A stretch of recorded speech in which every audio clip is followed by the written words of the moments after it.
The first air raid of Los Angeles, from the Los Angeles Times, Thursday morning, December 11th, 1941. Headlines: City's blackout called success. Southland plunged into darkness as Army reports presence of unidentified aircraft. Searchlights are seen and gunfire reported. A gigantic blackout covering the area from Bakersfield south to San Diego and eastward to Boulder City and Las Vegas, Nevada, went into effect shortly after 8 o'clock last night on orders from the Army 4th Interceptor Command, and it continued until 11:03 p.m. As Los Angeles went dark amongst considerable confusion and uncertainty, the Interceptor Command announced that this is not a practice blackout. A yellow signal indicating the approach of enemy air raiders was flashed on the statewide teletype at 7:35 p.m., police said, and the signal indicated the presence of unidentified airplanes approaching Los Angeles from the sea, but did not necessarily mean that they were enemy. Fort gunners scrambled to posts. Anti-aircraft and machine gunners scrambled to their weapons at Fort MacArthur, which was promptly placed on alert basis. Reports that the sound of gunfire could be heard could not be verified from listening posts at the beach or at the harbor. Definite indication that the Interceptor Command meant business by calling for the blackout was contained in the statement from a spokesman who said, quote, "There are planes over the south of Los Angeles that are unidentified. The area will be blacked out until we can identify them. Planes are sent up to investigate. When asked if Army planes have been sent aloft to contact these aircraft, the spokesman said, you can assume that there have been. Thousands of Angelinos, listening for straining ears for sounds of aircraft, were unable to distinguish sounds of motors, however. A few minutes after the blackout was ordered, the flashing of what appeared to be Army searchlights was visible in the higher portions of Los Angeles, 25 miles from the waterfront. Headquarters of the 4th Interceptor Command, calling the blackout a success, said that they had a report that unidentified planes were in the vicinity of Los Angeles.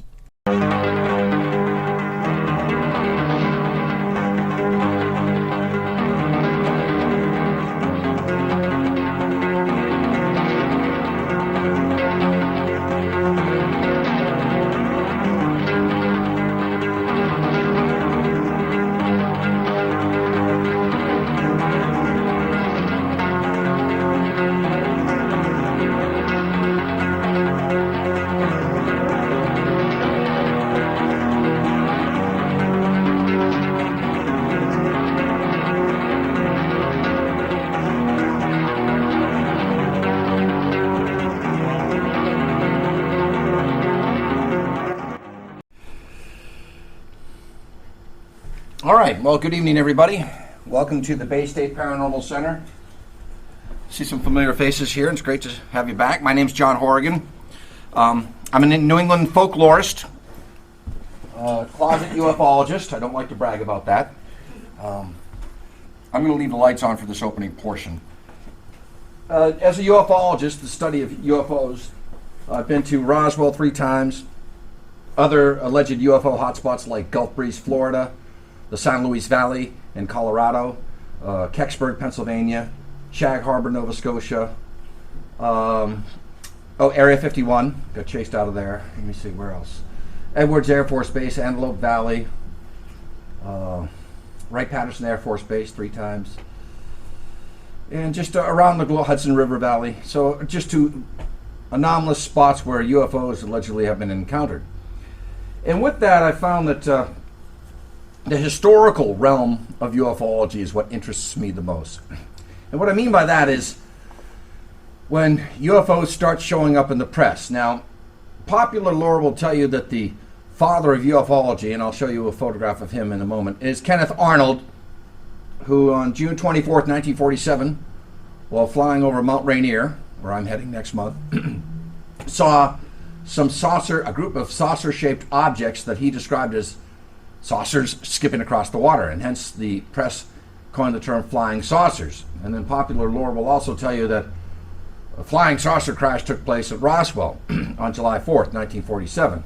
Now, I dispute Roswell. I just don't know what happened. I think it's a dead case. Move on. Too many liars involved with it, too many shills and charlatans.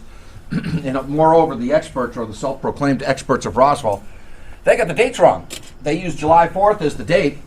But if you read the newspaper accounts of the period and you do the math, the Bill W.W. Mac Brazel is telling you that he recovered the disc somewhere in the neighborhood of June 14th to June 20th, 1947, which would precede Kenneth Arnold.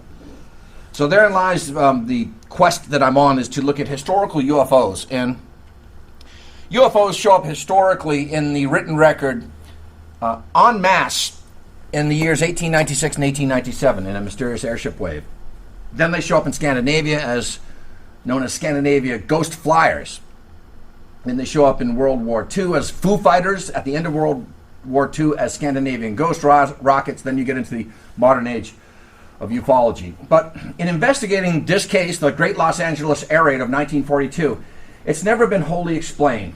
I'm not going to show you the icon of John Belushi's in Robert Zemeckis' movie 1941. It was horrible, I thought. At the time it was funny if you had a buzz on, like Belushi did when he would film the entire thing. But if you look at it now, 35, 36 years later, it's just a terrible, terrible movie. That said, what I want to do to open up for tonight is I was going to give you a chronological overview of the history of lighter-than-air flight, and then move all the way up to World War II. And I think that that is just cruel and inhuman punishment, and I will not abuse you that way. I'm sorry. We're going to go right, instead of working on the peas and carrots and the potatoes, we're going to go right for the steak tonight, all right? So what I want to do is, of all the books that I've read, Rich Hanson's here tonight. This is The Battle of Los Angeles. It's by Terrence Sword, 60th anniversary edition, self-published, wonderful book. And then a book by Keith Chester called Strange Company, Military Encounters with UFOs in World War II. This guy does his homework. This is the benchmark work of Foo Fighters, of anomalous objects in World War II. And because of that, and I read this chapter over and over again, chapter 3 in this book, I think I'm going to read it aloud. It's 4.5 pages, and I think that this wholly encapsulates the Los Angeles air raid. After this, we're going to be looking at photos of the air raid. We'll read newspaper accounts, and then I'm going to go before the air raid, because there are several air raids, including one over Boston right after Pearl Harbor. So we're going to be talking about that, and I'm not going to beat you over the head with the Montgolfier brothers. I promise I will not abuse you that way. I could, but I shall not. So with that, I'm going to read this aloud. So just bear with me, and I'll toggle through some photographs, and we'll go and discuss them later. This placard you're seeing is in Los Angeles. The MacArthur Museum now does in San Pedro, California, does a reenactment. And they do a really, really good job. I saw the videos on YouTube. Very professional, fun, and it's really cool. And I'm glad that they're paying tribute to the 6 people that died during the Los Angeles air raid. Okay, so here we go. Chapter 3 from Keith Chester's book, and please bear with me. It was a bit chilly on the night of February 24th, 1942. The crisp air added beauty to yet another California evening, punctuated by the circadian sound of ocean waves breaking, crashing, and flowing ashore. Suddenly, around 1900 hours, readers note that's 7 p.m.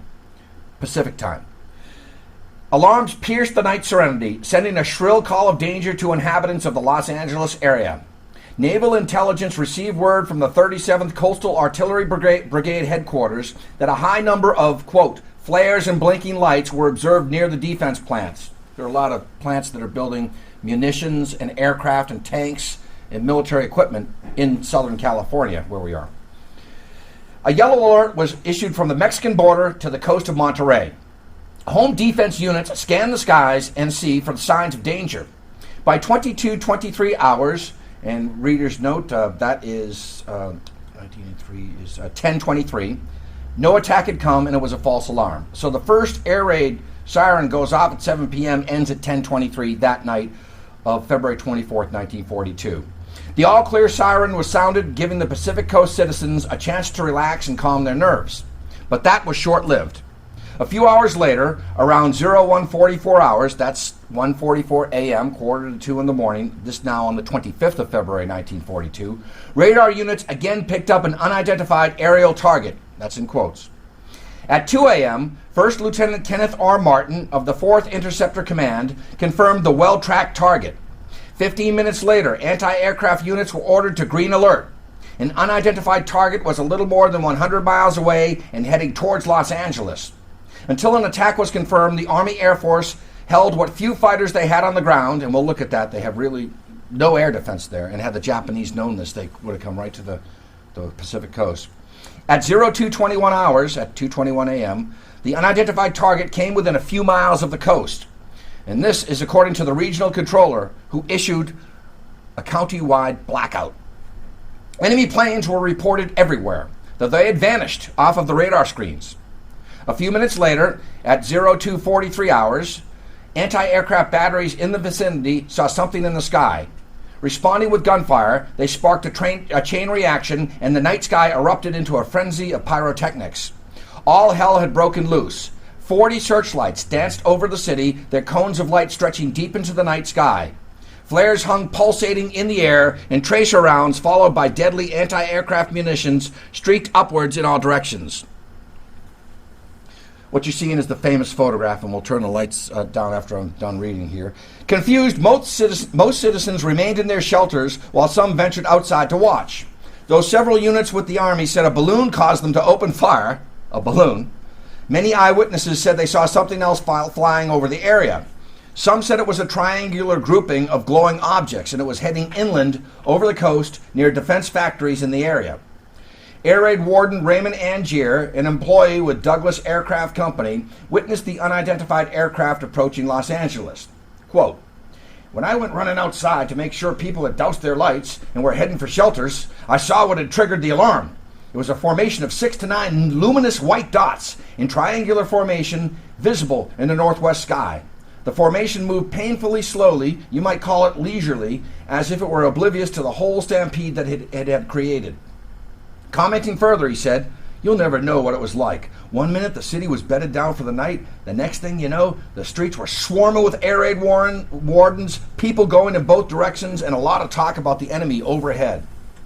Running back inside and up to the roof of his house, Angier got a better look. The formation of luminous white dots was flying in a triangular formation, moving very slowly at 20,000 feet. Returning to the street, he saw the triangle of lights were almost at the zenith, that's directly overhead, possibly slightly past. Angier heard sporadic anti-aircraft fire, but in between bursts of fire, no sound came from the objects. Angier talked with air raid wardens for about 30 minutes and then returned to the rooftop. From there, he observed that the triangle of dots no longer showed individual round lights, but a single faint light, probably the luminous triangle of dots seen on edge. Quote, "The triangle brought anti-aircraft fire, but its altitude was too high for the rounds to reach it." Another witness, Paul T. Collins, was heading home. An air raid warden signaled him to pull off the road and turn off his headlights until further notice. Looking towards the horizon, Collins saw bright red spots of light moving in a strange manner. The light's altitude was approximately 10,000 feet, and it appeared out of nowhere, zigzagging from side to side. Collins and others watched and listened as the anti-aircraft shells exploded around the objects. Some of the lights disappeared, blinking out, vanishing into the night. Remarkably, several searchlights had caught one of the objects in their crossbeams. It was completely illuminated and remained motionless, while several anti-aircraft shells appeared to explode right against the object's surface. According to a Herald Express reporter witnessing the event, the anti-aircraft shells hit the object but had no apparent damage or effect. An object sustaining anti-aircraft fire without effect was captured on film and printed in the newspaper. Example A on the wall there. Close examination of the picture reveals the classic shape of a flying saucer, not a conventional fighter, bomber, hovering dirigible, or balloon. Collins watched guns of an anti-aircraft battery near the Douglas Aircraft Company, also his place of employment, fire at the red objects. So you have two guys that work in the defense plant for Douglas Aircraft with this account. Taking into account our distance from Long Beach, said Collins, the extensive pattern of firing from widely separated anti-aircraft batteries, and the movement of the unidentified red objects among and around bursting shells in wide orbits, we estimate their top speed conservatively to be 5 miles per second. Collins added that he did not see the huge object that thousands had witnessed closer to the coast, stating the object was further up the coast. Observations by military witnesses also varied. Colonel Henry C. Davis, executive officer and acting commander of the 37th Coastal Artillery Brigade, said that at first he thought there were up to 15 planes flying overhead. So here you have a colonel saying there's 15 planes overhead. But then he decided that smoke caused the confusion and there were no planes at all. Posted on a rooftop in downtown Los Angeles, another witness, Lieutenant Buchanan, saw and heard up to 30 planes caught in the searchlights, but looking through his binoculars, he saw nothing. Correspondent Rodney Brink with the Christian Science Monitor reported that men firing anti-aircraft guns witnessed targets illuminated by searchlights that looked like a silver dot or like a moving star. Other men said that they observed a big object too big to be an airplane. In southeast Los Angeles, Lieutenant Miles reported seeing 3 planes flying at 9,000 feet in a V formation, even though his radar showed nothing on its screen. Lieutenant Ben Dixon counted 14 planes flying high and slowly over Los Angeles. Colonel Watson of the 203rd Coast Artillery and Captain Cohen of the 214th Coastal Artillery both saw a meteorological balloon flying at 8,000 to 9,000 feet. Even the searchlights captured it in their beams. Strangely enough, Sergeant Bowman, also with the 214th, saw 5 planes flying in a wedge formation that changed to a T formation. Lieutenant Anderson, with the 78th Coast Artillery, stationed at the Douglas Aircraft Factory at Long Beach, saw a single aircraft through his field glasses and confirmed on radar flying at 20,000 feet. By dawn, people saw for themselves the aftermath of a battle that never came. Debris from anti-aircraft shell casings, unexploded rounds, and rubble from damaged streets and buildings littered the area everywhere. Within 24 hours, the Battle of Los Angeles had expanded into a full-scale mystery. In addition to conflicting testimonies, the event turned more puzzling when separate branches of the armed forces disagreed on the incident. On February 25th, Secretary of the Navy Frank Knox declared the raid nothing more than a false alarm, with no evidence of any aircraft. The 4th Army Air Force was also convinced that no planes were present. But Army authorities disagreed. After waiting a day to get their facts straight, Secretary of War Henry L. Stimson announced that the War Department indicated that possibly 15 enemy-operated unidentified airplanes were involved. Stimson determined that there were 2 possibilities. The aircraft were either Japanese planes launched from a submarine sitting offshore or commercial planes flown by enemy agents from secret fields in California and Mexico. Stimson based his findings from information in a report that he received from his Army Chief of Staff, General George C. Marshall, who received the details from military commanders on the West Coast. Marshall immediately sent a report to President Franklin Roosevelt. Quote, "The following is the information we have from headquarters at this moment regarding the air alarm over Los Angeles of yesterday morning.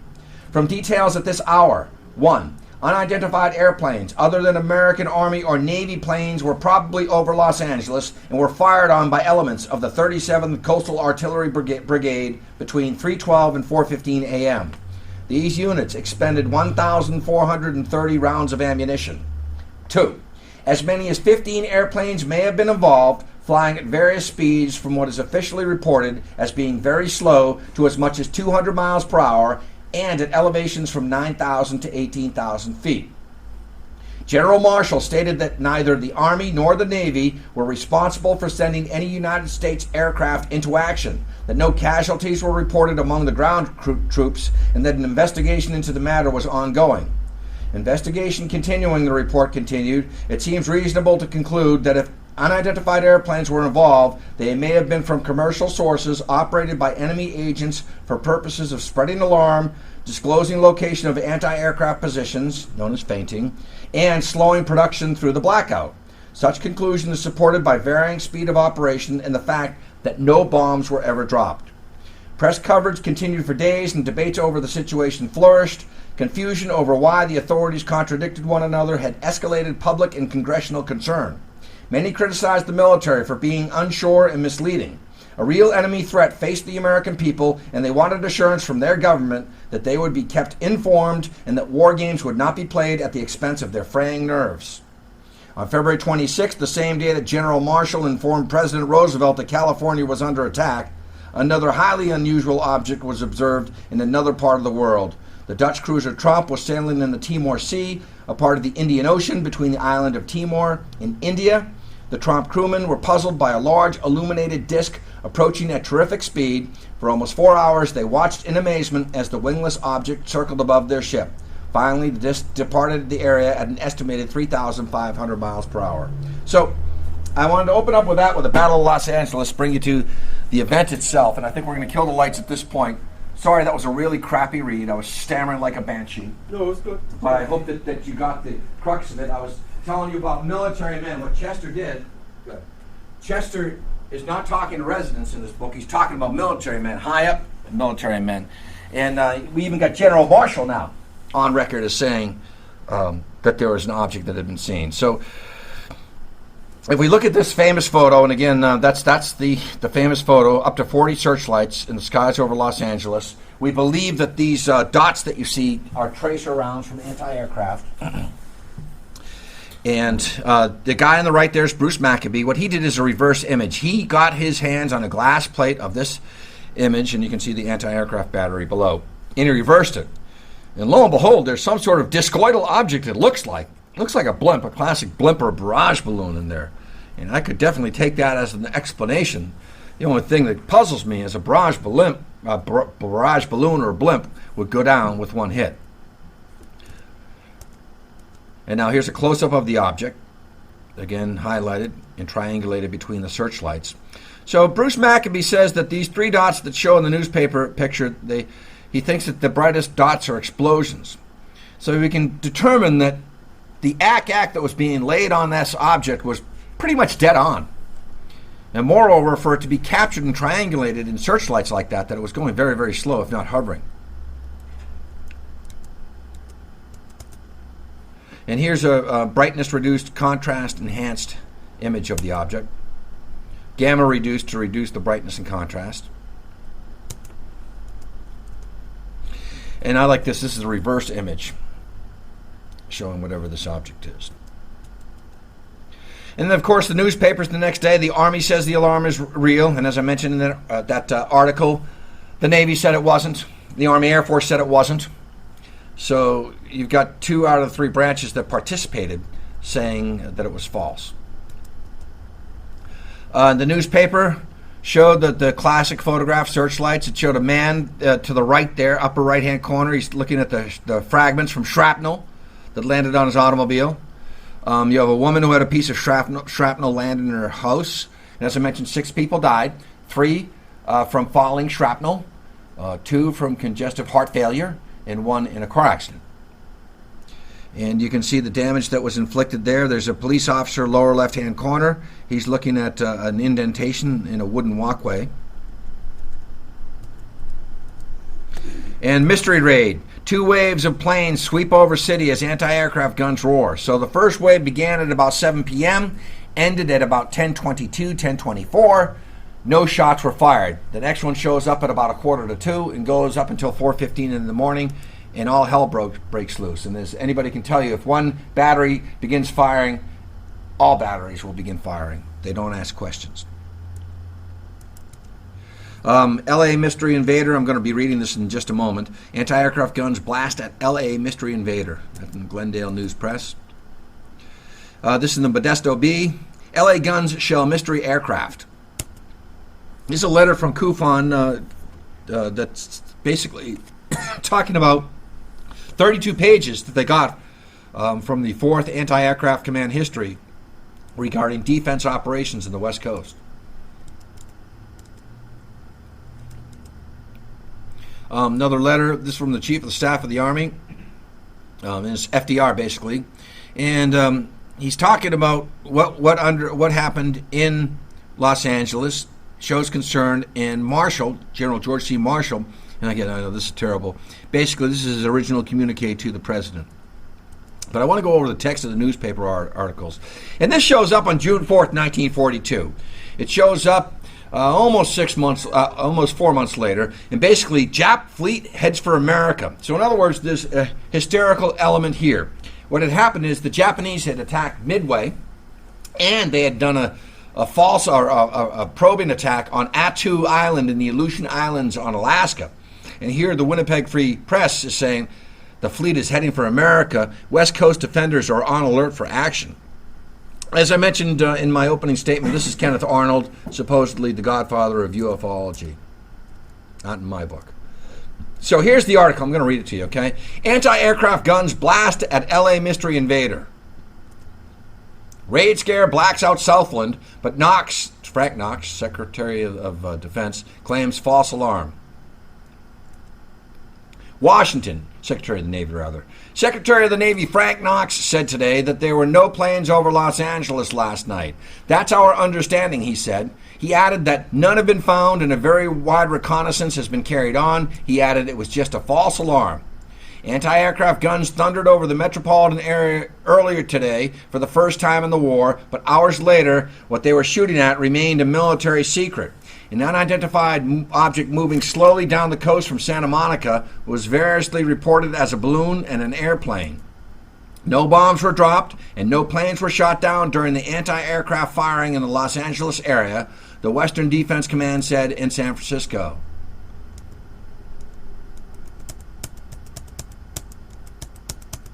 Okay. I get to freeze here? Hold on. Alright.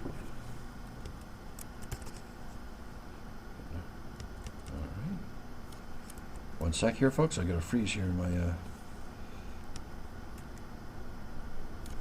let's try it again.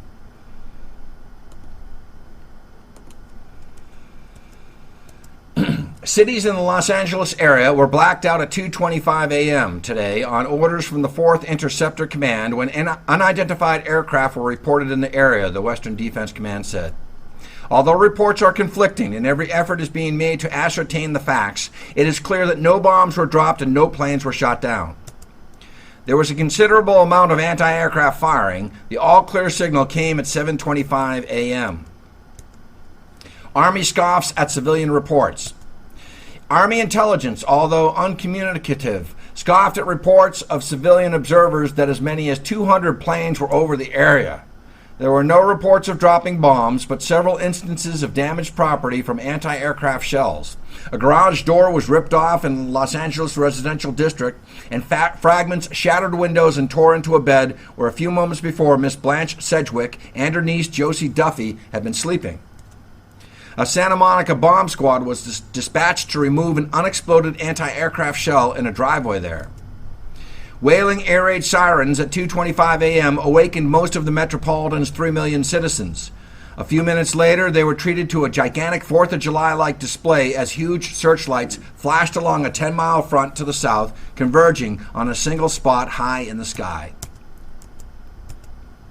Anti-aircraft guns opened fire.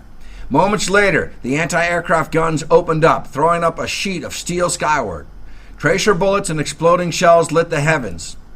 3 Japanese, 2 men and a woman, were seized at the beach city of Venice on suspicion of signaling with flashlights near the pier. They were removed to FBI headquarters where Richard B. Hood, local chief, said, "At the request of Army authorities, we have nothing to say." A Long Beach police sergeant, E. Larson, 59, was killed in a traffic accident while en route to an air raid post. Henry B. Ayers, 63-year-old state guardsman, died at the wheel of an ammunition truck during the blackout. Physicians said a heart attack was apparently responsible. Rumors of planes downed spiked. Police ran down several reports that planes had been shot down, but said all were false alarms. Aircraft factories continued operation behind blackened windows while ack-ack guns rattled from batteries stationed nearby. A Japanese vegetable man, John Y. Harada, 25, was one of 3 persons arrested on charges of violating a county black ordinance. That's the Blackout ordinance. Sheriff's Captain Ernest Sichler said Harada, driving to the market with a load of cauliflower, refused to extinguish his truck lights. That's the guy they accused of signaling to the planes. Others held on similar charges were Walter E. Vanderlinden, Norwalk dairyman, accused of failing to darken his milking barns, and Giovanni Gigo, 57, nabbed while driving to the market with a truckload of flowers. 3 businessmen just trying to do their work. Traffic snarls follows all clear signal. Soon traffic was snarled. Thousands of Southern Californians were an hour or more late to their jobs. There were isolated incidences of failure to comply with blackout regulations. Neon signs were glowing inside stores. Traffic signals continued to flash in some areas. Radio stations went off the air with the first alert and were not permitted to resume broadcasting until 8:23 a.m., which is the next morning. There was speculation that the unidentified object might have been a blimp, although veteran lighter-than-air experts in Akron, Ohio, the nation's center of such construction, said Japan was believed to have lost interest in such craft following experiments in World War I. These sources said inability to obtain fireproof helium caused discarding of such plans. In other words, the Japs don't have any sort of balloons, dirigibles. Observers lent some credence to the blimp theory by pointing out that the object required nearly 30 minutes to travel 20 or 25 miles, far slower than an airplane. So this thing was just puttering along. Unidentified planes pass over harbor. An official source, which declined to be quoted directly, told the Associated Press in Los Angeles that United States Army planes quickly went into action. Later, however, another official said no United States craft had taken off because of possible danger from the Army's own anti-aircraft fire. That makes sense, and plus you're going to see later there's only a handful of fighters available at the time. Some are P-38 Lightning. A newspaper man at San Pedro said airplanes passed over the Los Angeles Long Beach harbor area and the craft were not identified. There were no reports of any attempt to bomb Southern California from the air, although many war vital factories, shipyards, and other defense industries were on the route the object followed. I'll just stop here, Rich. Usually UFOs, if you're a UFOologist, tend to hover over military areas, don't they? Yes. That's, of course, if you go and accept the UFO theory. Although some watchers said they saw airplanes in the air, semi-official sources said they probably were the United States Army's pursuit planes. All the action, clearly spotlighted for the ground observers by 20 or so searchlights, was just a few miles west of Los Angeles proper. Object disappears over Signal Hill. Observers said the object appeared to be 8,000 feet or higher. Firing first heard at 3 a.m. ceased suddenly at 3:30 a.m. after the object disappeared south of Signal Hill at the east ledge of Long Beach. Anti-aircraft guns fired steadily for 2-minute periods, were silent for about 45 seconds, and continued that routine for nearly half an hour. All of Southern California, from the San Joaquin Valley to the Mexican border, was blacked out. Los Angeles doused its lights first at 2:25 a.m. San Diego, just 17 miles from the border, did not receive its lights out order until 3:05 a.m. When daylight, the all-clear signal came. Long Beach took on the appearance of a huge Easter egg hunt. Kiddies and even grown-ups scrambled through the streets and vacant lots, picking up and proudly comparing chunks of shrapnel fragments as if they were the most prized possession they owned. So what I like to do as a historian is to look at the newspaper articles immediately following the instance. That's when you're going to get the most accurate report or the information that is totally available to people at that particular time. And you don't have to look through internet chafe, etc., etc. So what I wanted to do is just to go back and just quickly look, and I'm going to buzz over this quickly, lighter than air travel, and just give you a sense of what's going on in military aviation so we can knock down that blimp theory. Okay? And that's, of course,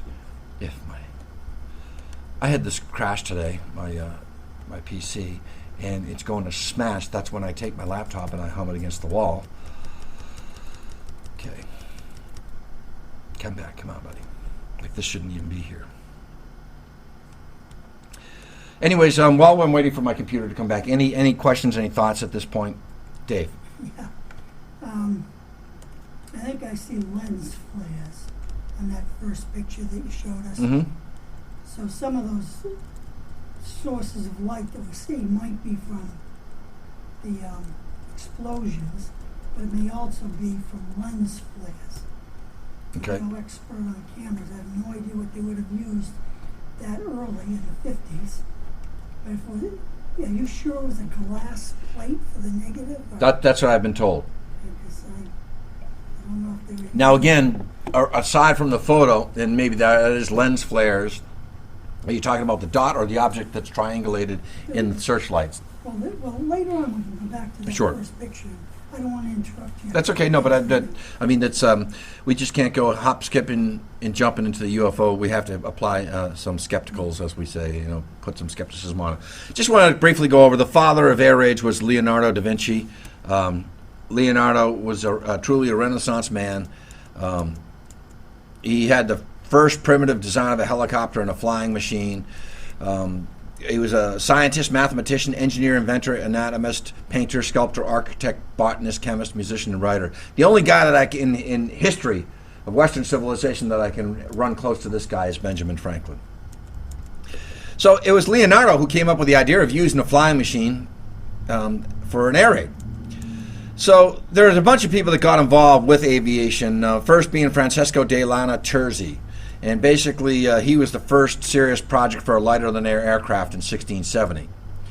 And then you have this guy. He was born in 1685, died in 1724, a Portuguese priest by the name of Bartolomeu Lourenço de Gusmão. And he basically, on August 8, 1709, he propelled a ball to the roof by combustion, and that image you see behind them, he had an idea for a flying machine, and in fact, he petitioned King John V of Portugal to back him on that. And of course, the golden age of ballooning, my Python guys here, Monty Python. But you have the Montgolfier brothers, and they were sons of a papermaker. And Joseph noticed some smoke and embers rising in a fire and thought that he could capture them in a bag. So he made a prototype in November of 1782.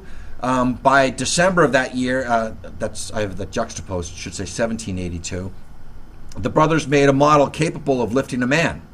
And it rose to 1,000 feet and drifted 3,000 feet horizontally from the marketplace in front of a crowd.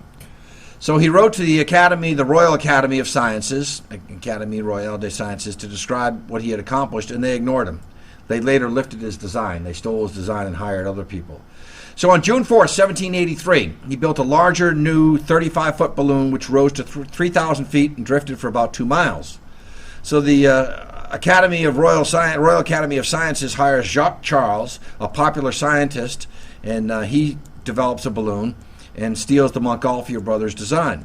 But the brothers Jean and Noel Robert joined the team. So on August 27, 1783, the team launches their version of a balloon called the Champ de Mars in Paris, and it goes near the Eiffel Tower, where the Eiffel Tower is today, and flew over Paris for 45 minutes. The villagers, when it landed, attacked the balloon, thinking that it was some instrument or sign from the devil. And among the many who saw the balloon that day in Paris were American statesmen John Adams and Benjamin Franklin. He was asked of what possible use is this balloon, and he responded, "What is the use of a newborn babe?"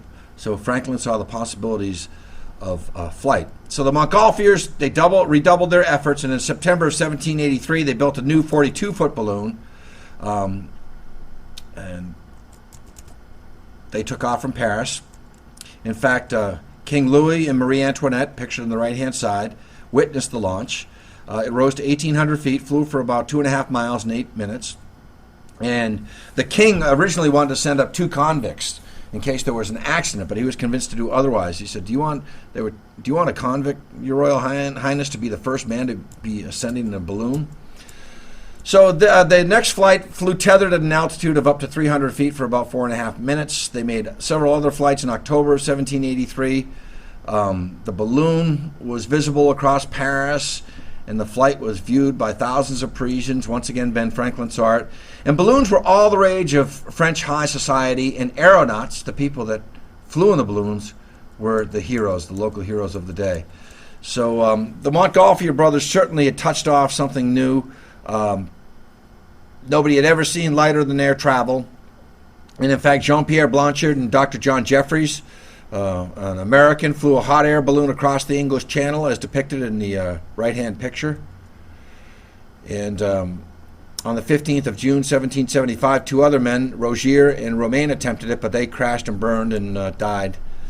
So this was demonstrated. Jean-Pierre Blanchard now moves from France to the United States and had a demonstration of a balloon in Philadelphia, Pennsylvania on January 9th, 1793. And in the crowd were the who's who of the American pantheon of statesmen, including James Madison, James Monroe, John Adams, Thomas Jefferson, and President George Washington. And President Washington gave Blanchard a letter instructing all who read it not to oppose Mr. Blanchard. In other words, he gave him told him, whatever you got to do, I back your scientific studies completely. And the balloon flew for about 15 miles. Here's an 1804 design of French physics professor E.G. Robertson proposed building an 80-ton balloon. He wanted to put the lady observers in a separate gondola where they wouldn't distract the scientists. And I tend to think that he put the ladies where the scientists wouldn't distract them. Civil War balloons. On the eve of the U.S. Civil War, over 3,000 ascents had been made in the United States with 8,000 passengers. Okay, and it was a popular sport. So the Civil War, both the Union and the Confederate armies had used balloons to a certain extent. In fact, Professor Thaddeus Lowe was best known balloon operator for the Union Army. He had 7 balloons at his disposal and 1,500 pounds of nitric acid and 3,000 pounds of iron fillings to generate hydrogen. So it took 3 hours to fill one balloon. And that's a Matthew Brady photograph, the one down the bottom there, an actual photograph. Many military officers were hesitant to use the balloon as the efficient use of the balloons required not just the technology, but the desire and training of how to deploy them was unknown. And then you have rigid airships come into play now. This is Henry Giffard, and he had a tragic life. He invented the steam-powered airship, and he flew it on September 24th, 1852 from Paris to Trappes at 5 miles per hour. He traveled 17 miles. His name is on the Eiffel Tower, and unfortunately, when he was going blind, he decided to take his own life.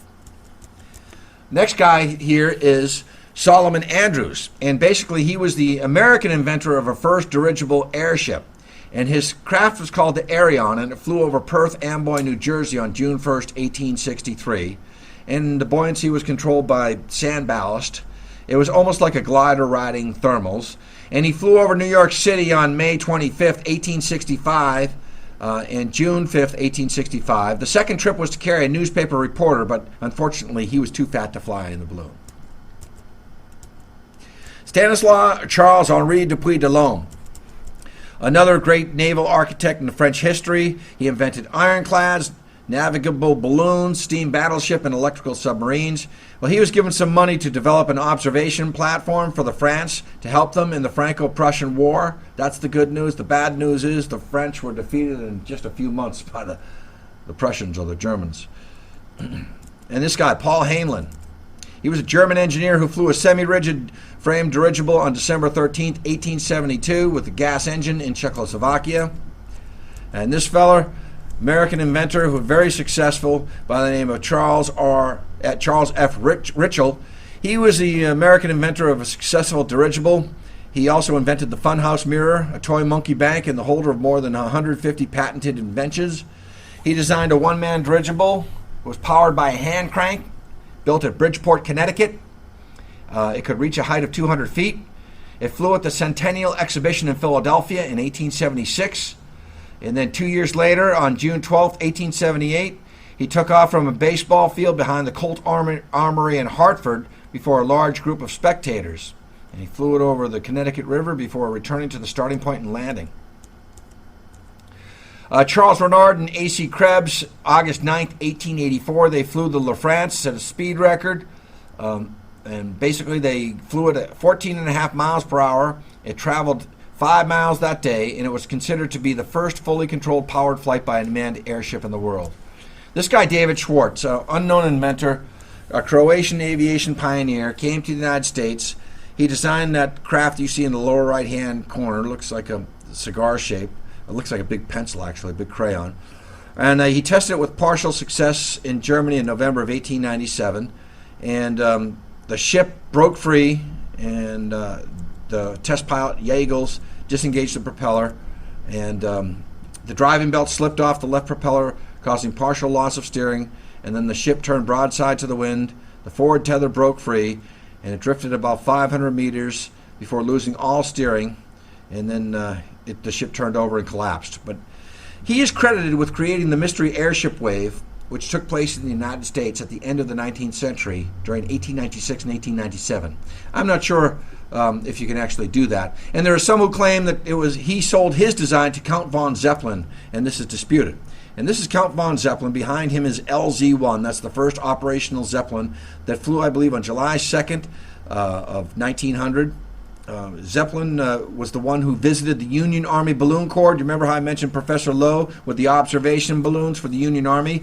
Well, Zeppelin went there, and Lowe basically shooed him away. He was told by his commander not to entertain this curious German, send him to another balloon camp, which he did. After the war, von Zeppelin came and returned to Professor Lowe, who taught him all that he could about ballooning. So by 1874, von Zeppelin has a design for a rigid airship, and he's got a detailed design by 1893.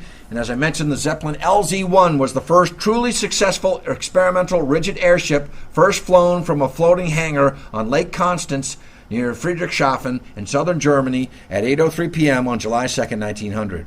LZ stood for Luftschiff Zeppelin, or Airship Zeppelin. It was 420 feet long, carried 5 people. It flew 3.7 miles in 18 minutes before inadvertently crash landed in the water. It flew 2 more times in October of 1900, and it was eventually scrapped as the company went belly up. The second version of the airship, the LZ-2, flew on January 17th, 1906. That's 6 years later he had to wait. And it was sponsored and financed through a lottery. And then the LZ-3 flew on October 9th, 1906. And it carried the German Crown Prince. So this is, again, the LZ-1. General characteristics, 420 feet. Powered by 2 dynamos. I'm going to quickly go through these. We're not going to go over these. But just to give you an example of all of the Zeppelins that were manufacturing up to World War I. Just take a look at all these. And I had to examine these to see if any of these were candidates for a possible airship that was looming over Los Angeles in 1942. And the answer is none of them were. And you'll see when they were built, the third column from the left, May 3rd, 1913. Those are the build dates. And you can see most of them died. Most of them were damaged, and they were not very successful. Not many dirigibles lived out their entire life. They usually crashed, and they were brought down in bad weather. But you can just see them. Countless dirigibles and money was expended. A lot were taken down in the Zeppelin raids over London. I'm going to be going over that in just a moment. But they made hundreds of these. And in fact, by the end of the war, April 18, you can see by 1920 they had stopped making them. In fact, most of the Zeppelins were given to France as war reparations. And then there were some that were on the drawing board, like the LZ-115, 16, 17, 18, 19, that were never constructed. And then there were other designs that were never realized. I call your attention to LZ-126. That's the ZR-3, the Los Angeles. And I'm going to go over that in a second. Was built there. And then the LZ-127, the grand ship of them all, the Graf Zeppelin.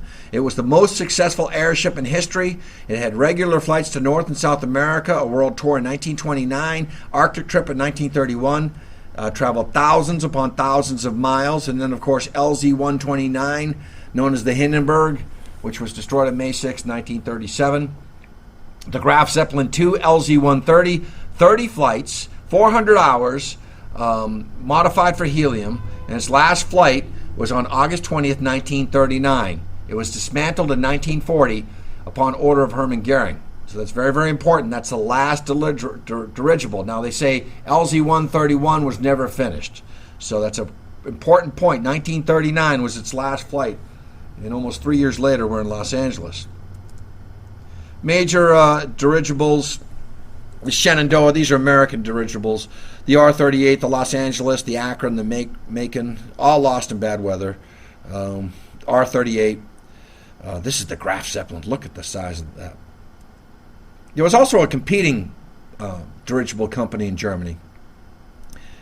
And they were called the Schutzlanz, or the SL. And it's the name of a series of rigid airships designed and built by the company from 1909 until the last LS-22 was delivered in 1917.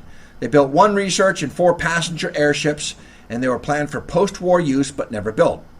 The Schutzlanz company was an early strong competitor of the most famous airships built by Count von Zeppelin.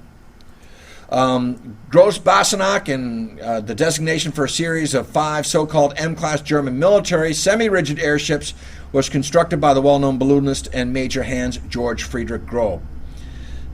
Not much there. This is Parseval from August von Parseval. It was used between 1909 and 1919.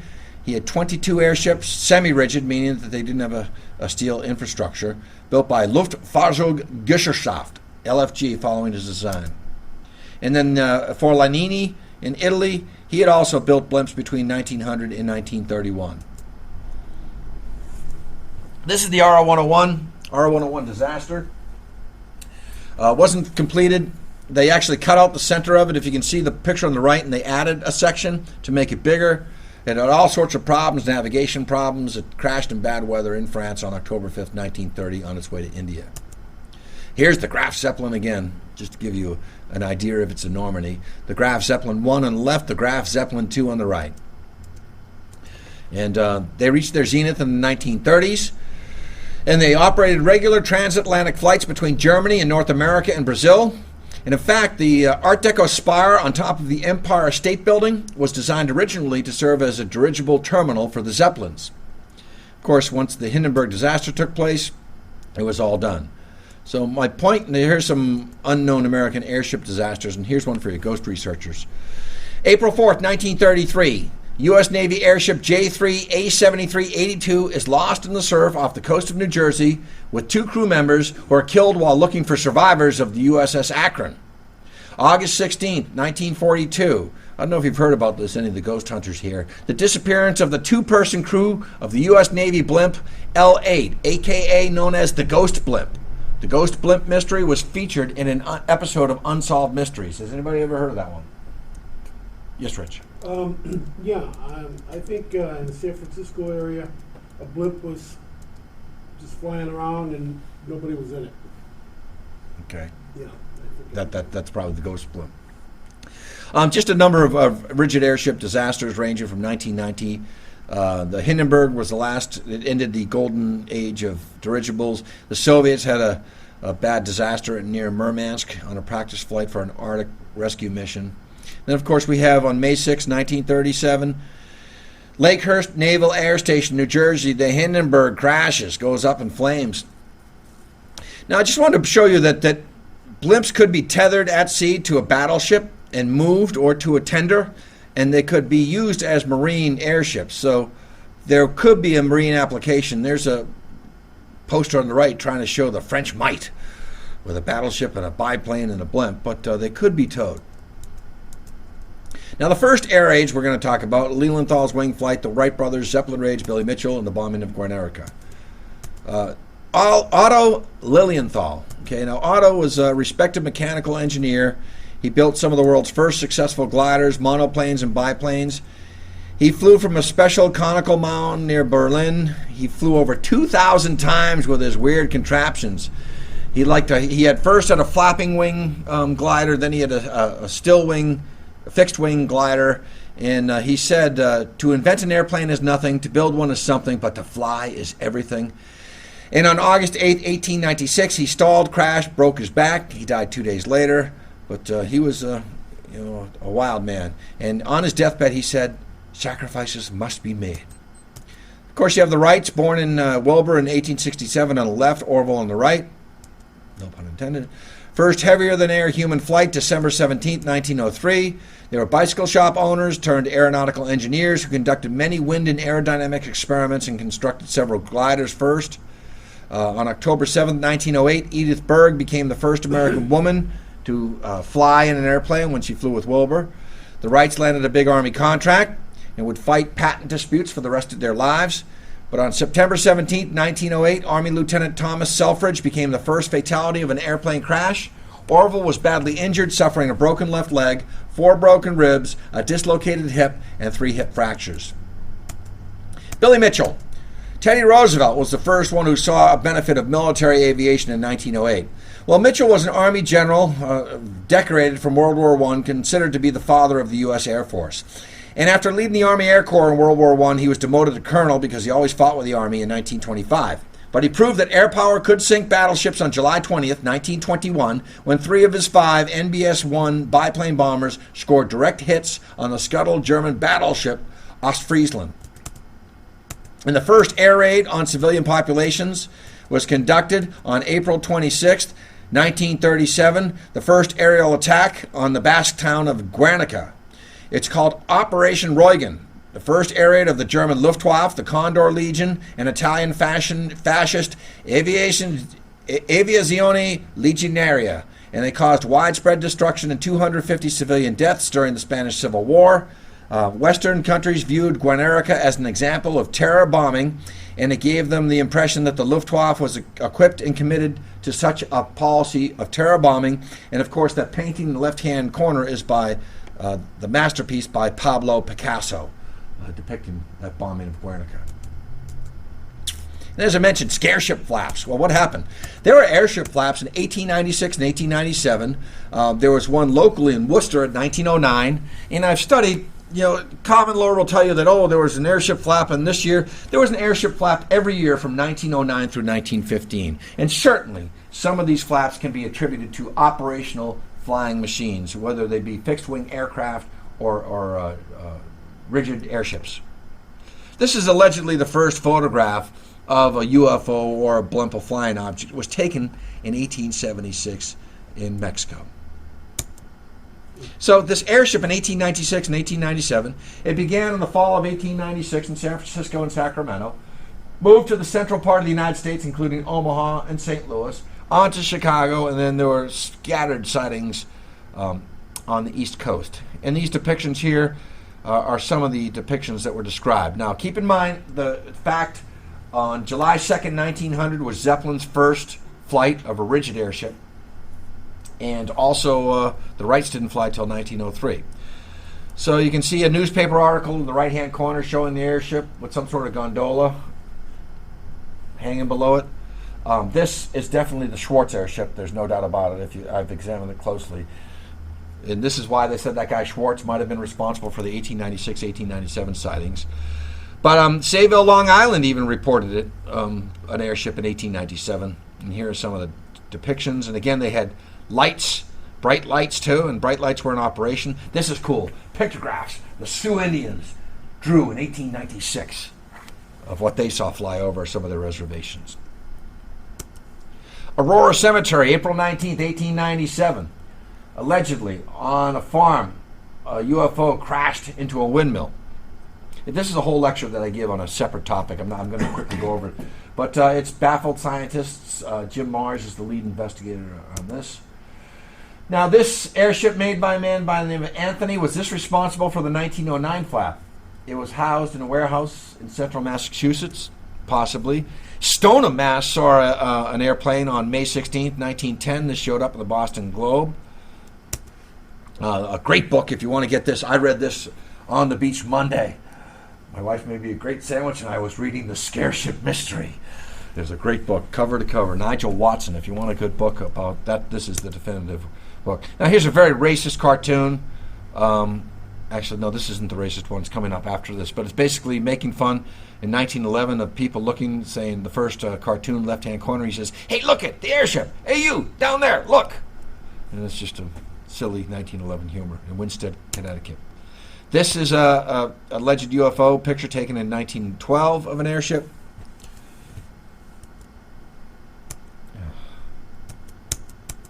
Any questions? There we go. A report. Here we go. Sorry about that. Okay. Brilliant meteor display, February 21st, 1913, in Ontario, Canada. Washington Post, February 1913. So again, you're in the age of yellow journalism, sensationalism, and dime novels, and where you had 7 newspapers to one city, and everybody was trying to one up the next newspaper reporter. But this is in Kingston, Jamaica, about the airship there. This is the racist one. Mr. Ace of Spades is on the trail of Mr. Tillinghast and his mysterious flying machine. Wallace Tillinghast was in Worcester and was the alleged culprit of the various airship sightings in 1909. 1909 scare ships. Here's now an artist rendering of a ship that came over a city in the Midwest. Other depictions of the mysterious airships. The first article, although it's flipped, November 18th, 1896 in Sacramento, California. Norfolk, Virginia. Actually, I'm sorry, that's Norfolk, England. Again, England and Cardiff in 1909 had airship sightings. If you ever see that icon on the internet, I made that in 1995. It's everywhere. I made that one. Just here's mysterious airship waves. 1896, 1897, 1909, 10, 11, 12, 13, 14, 15. Ghost flyers in 1932, 1933. Foo Fighters in the latter part of World War II. Ghost rockets in 46. Flying saucers come to life in 47. Other flaps, 52, which had the Flatwoods Monster, the Washington, D.C. sightings. 54 in France, Valencians, that was a humanoid encounter. Japan in 57. New Guinea in 59. New Zealand in 1960. Brazil, Ubatuba, mid-air explosion, 62. 64, U.S., including Lonnie Zamora's sighting in New Mexico. Midwest, 65. Kecksburg, Pennsylvania, alleged crash. Huge UFO flap in 1966 across the East Coast. UK in 1967, and also in Colorado and Canada. Shag Harbor incident in Canada took place then. Snippy or Lady, which was allegedly the first horse to be mutilated, cattle mutilated, which was where it was the blood was exsanguated. I hope I said that right. Where they had cookie cutter incisions on it, no blood was found. 68 in Spain, 73 worldwide, another big flap. The Hickson abduction in Pascagoula, Mississippi, 74. 77, 78, 83, 84, 85, 88, 89, 91, 93, 96, 97, 2000, 2001, 2002, 2003, 4, 5, 6, 7. So if you look at the flaps, and I put one 2009, New Jersey has had an outbreak this year in February. Ohio has had an outbreak this year, as had the UK. Now I put Obama inauguration. Go to YouTube if you can. Put UFO Obama inauguration, YouTube, and you'll see what I'm talking about. And this object goes zipping across the field.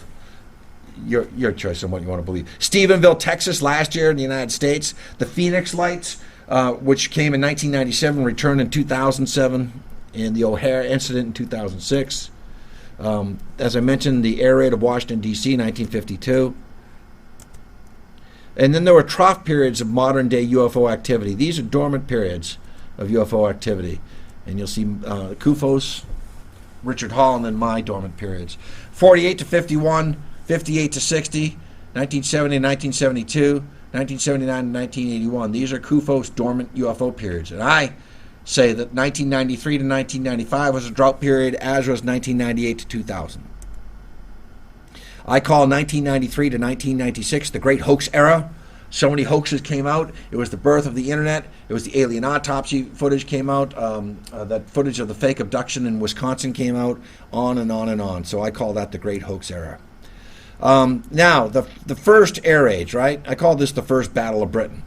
January 1915, 2 Zeppelin naval airships, 190 meters long, flew over the east coast of England and bombed Great Yarmouth and King's Lynn. The first Zeppelin raid on London took place on the 31st of May 1915.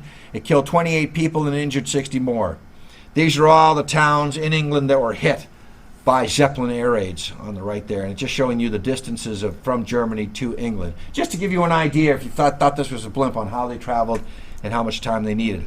Now, this is an airship patrol. This is for a blimp, and it just shows you the direction that they do. They do a crisscrossing search pattern on Dover Strait. And this is the damage they did on the left. In the right is kind of cool, the way that they light up this Zeppelin. So I wanted to give you, it's the closest photograph that I could find to the air raid of Los Angeles. This is taken in 1916, and kind of jumped out at me when I said, oh, that looks like the air raid of LA, of a Zeppelin caught in the spotlights. And you can see the size of it versus the searchlights, and that's taken from some distance away. Many places suffered from Zeppelin air raids. By the end of May 1916, 550 British civilians have been killed by German Zeppelins. They were successful in delivering long-range bombing attacks, but they were also extremely vulnerable to attack in bad weather. And you can see that they just jumped all over that. And oops, so you can see blimps crash. So you hit a blimp with a bullet, they're going to go down. That's my point, is that blimps cannot withstand an air raid shell, let alone a biplane shooting rounds at it. Aerial warfare, France versus Germany. Who's got the bigger one? Ha ha ha ha. I like some of these morale posters. Enlist by staying at home. You are giving your approval to this kind of thing. Enlist shows the blimps. It is far better to face the bullets than to be killed at home by a bomb. Join the army at once and help stop an air raid. God save the king. And then British fighter pilots and anti-aircraft gunners became very good at bringing down Zeppelins. A total of 115 Zeppelins were used by the German military. 77 were either destroyed or so damaged they couldn't be used again. In June 1917, the German military stopped using Zeppelins for bombing raids over Britain. They were just easy targets. Can you imagine one of those things looming in the sky? That's one of the periods I wanted to travel back to, is 1915. A freaking Zeppelin, man's coming over the foggy nights of London, and you can hear the hand-cranked air raid sirens, and they're literally just dropping bombs out of the window, and they're harmless. Well, I can't say they're harmless bombs. You saw the destruction, but imagine that. Just a thing, the Los Angeles flew over Watertown, Mass. on, I found this in the newspaper, July 15th, 1930 at 2:30 p.m. The middle one is, look at the wind, it's on a docking mooring station that blew it upright. But the thing about that is that my dad saw the Hindenburg fly over Boston on that's wrong, not May 21st, 1937, because that would have been a ghost blimp. I'm going to change that right now. It was May 6th, 1937. Note to self. Sorry about that. But I always thought that was another era that you had to just... My father said he was just outside at the right time when he saw the Hindenburg flew over. Massachusetts was attacked in what I call the Battle of Orleans on the morning of July 21st, 1918. German U-boat 156 positioned itself off of Nauset Harbor in New Orleans, Mass. It then surfaced and opened fire on a tugboat called the Perth Amboy and sank its 4 barges. Another time America was attacked was Pancho Villa. He attacked Columbus, Mexico in 1916. 1,500 Mexican raiders on the cross-border attack against Columbus, New Mexico. The U.S. government sent, because he seized 100 horses and mules and he burned the town, killed 17 people. This was the only military attack or an invasion of the continental United States by a foreign state or foreigner in the 20th century. And I say in the 20th century because this one ain't over yet and they're coming. U.S. President Woodrow Wilson responded by sending 12,000 troops under General Blackjack John Pershing into Mexico on March 15 to pursue Villa. This was known as the Pancho Villa Expedition, and this is the first air combat mission when 8 airplanes lifted off on March 19th from the United States. And they never captured them. But I just wanted to show that what could happen is the first air raid in America. This just shows you basically the maneuvers of the battle fleet in Pearl Harbor, just so you know how a carrier task force maneuvered and put its place outside of Hawaii. And then this is the approach of the aircraft. And again, I'm trying to give you a flavor for an air raid. If they were carrier-launched aircraft, how would they approach Los Angeles if they were indeed Japanese? And you can see the approaches that they took. They skirted the island and then headed right into Pearl Harbor. Whoops, that's a first photo. I think it's very unique. You can see the first bombs dropping in Pearl Harbor. Then you have the first New York air raid, and I call it the first New York air raid, obviously due to 9/11. New York-bound enemy planes alarm entire Northeast. Defenses leap into action. City schools evacuated. Are you kidding me? December 8th, 1941. So, New York-bound planes alarm entire Northeast. Defenses leap into action. City schools evacuated. The Brooklyn Eagle, December 9th, 1941. New York City and the entire Northeast coast had its first air raid alarm. New Yorkers found themselves in the midst of what they had heard about in reports from Europe and Asia, more the Pacific Islands and the West Coast. Enemy planes were approaching Long Island from New England and then off the Virginia coast. So there's 2 areas. They're coming from New England and from Virginia. Bombers apparently were heading for Brooklyn Naval Yard from Mitchell Field and other points. Reports were confusing, but the defense organizations, in view of what happened in Hawaii, were taking no chances. Interceptor planes took to the air from Mitchell Field to seek out the enemy. Mitchell Field's located on Long Island at Garden City. It was a major garrison and defense for North Atlantic air bases in Newfoundland, Greenland, and Iceland. And also it conducted anti-submarine patrols. Air raid sirens were sounded. Schools were closed. Employees were sent home. Police warned pedestrians to keep off crowded streets. At 1:45 p.m., the police sounded the all clear, and a minute later, the fire department followed suit.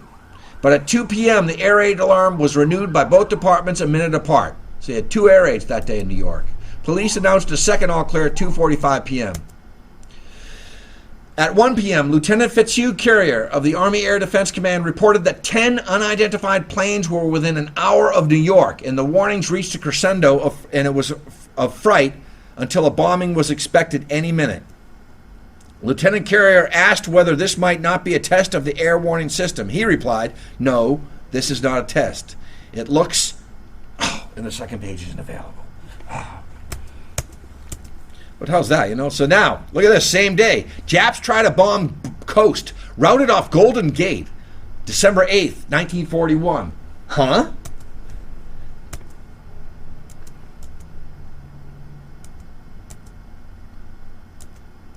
Japs try to bomb coast, routed off Golden Gate.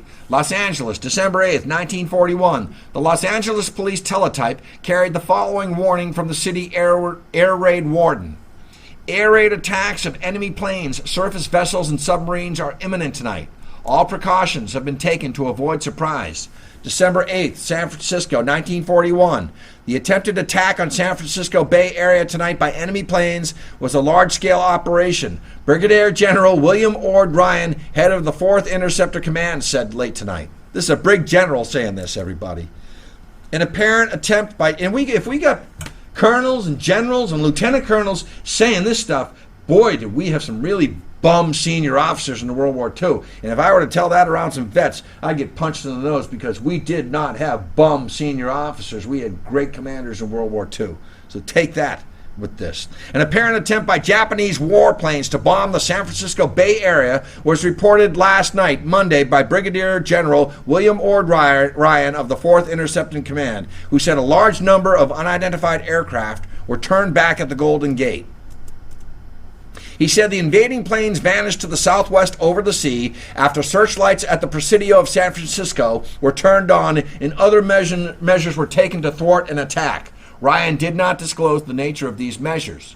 The general's statement came after 3 hours of uncertainty in which the San Francisco was partially blacked out in 2 air raid alarms. It was the city's first attempt to black out for air raid protection.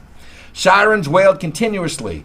Air raid wardens rushed from door to door, darkening lights in their areas, and in the downtown area there were numerous crashes as automobiles piled up against each other. And here's a good one. Police said a woman was shot and wounded by a California state guardsman near the Bay Bridge. The reported repulsive planes was not explained in great detail by General Ryan, who said no night fighting planes were sent aloft. 3 naval craft sent out to hunt plane base. The Times-Union, December 9, 1941. Regarding the invaders, Ryan said, they came from the sea, were turned back, and the Navy sent out 3 vessels to find out where they came from, General Ryan said. I don't know how many planes there were, but there were a large number. They got up to the Golden Gate and then turned about and headed southwest. General Ryan was asked whether he thought that they were Japanese bombers. Well, they weren't Army planes, they weren't Navy planes, and you can be sure they weren't civilian planes, he answered. So you got the San Francisco air raid that precedes the Los Angeles air raid. Not a test. An hour and 50 minutes after the first alarm was sounded, the 12th Naval District Headquarters at San Francisco announced that 15 unidentified planes were reported somewhere off the Golden Gate, and a Navy spokesman declared, quote, "This is not a test." How many people can be wrong? This is a false alarm. Residents along Marine Boulevard, San Francisco, fronting the bay near the Golden Gate, said 60 Army trucks rushed anti-aircraft guns to the water's edge during the blackout. Official sources on the coast and in Washington were not in entire agreement on whether the whole performance was a series of surprise tests or terrible truth. Washington authorities stated the 2 alarms were only tests. So Washington's saying they're tests. You got people that are participating in the action in San Francisco saying they're real. So can you see that cover-up already in motion there, Rich, like in Roswell, right? Already in full gear in 41. Only yesterday afternoon, the United States and Great Britain had declared war on Japan, an antagonist which on Sunday sprang without warning upon major Pacific... Oh, second part unavailable. Another article. I'm going to talk about fortification of defenses. Once the news of the Japanese attack had been received on the mainland, the 4th and 2nd Air Forces, which shared responsibility for defending the West Coast, readjusted their forces to provide maximum protection for the major cities. In cooperation with the Navy, offshore patrols were promptly instituted to provide warning against carriers and to combat submarines. The Aircraft Warning Service was put into operation, with civilians hurriedly manning their observation posts. Amateur radio stations were ordered off the air, and unnecessary civilian flying was prohibited. So they knew about an air raid and what to do. The War Department ordered the immediate movement of reinforcements for the Pacific coast by air and fast trains. So after this, they fortified their defenses. The supply of heavy bombers was limited and couldn't assign them to stations along the coasts. Locally based air units therefore consisted in large part of fighter aircraft, to which were added anti-aircraft artillery, barrage balloons, and searchlights. The first reinforcements to reach the Pacific coast consisted of planes of the 1st Pursuit Group, which arrived at San Diego on December 8, 1941, which is the day of the air raid. Okay? The 22nd of December, this entire P-38 group had been transferred from Michigan to California. So the rest of the P-38s come from Michigan that day. And I think the people could identify what a P-38 was. Is that the twin boom? Yes, it is. Outstanding aircraft. Anti-aircraft artillery units had begun to reach the West Coast from inland stations. As these and other forces took up their defensive positions, coastal communities suffered from an invasion fever, which first showed itself with the calling of an alert in San Francisco on December 8th. On the afternoon of the 8th, rumors of an enemy aircraft carrier off the coast led to the closing of schools in Oakland.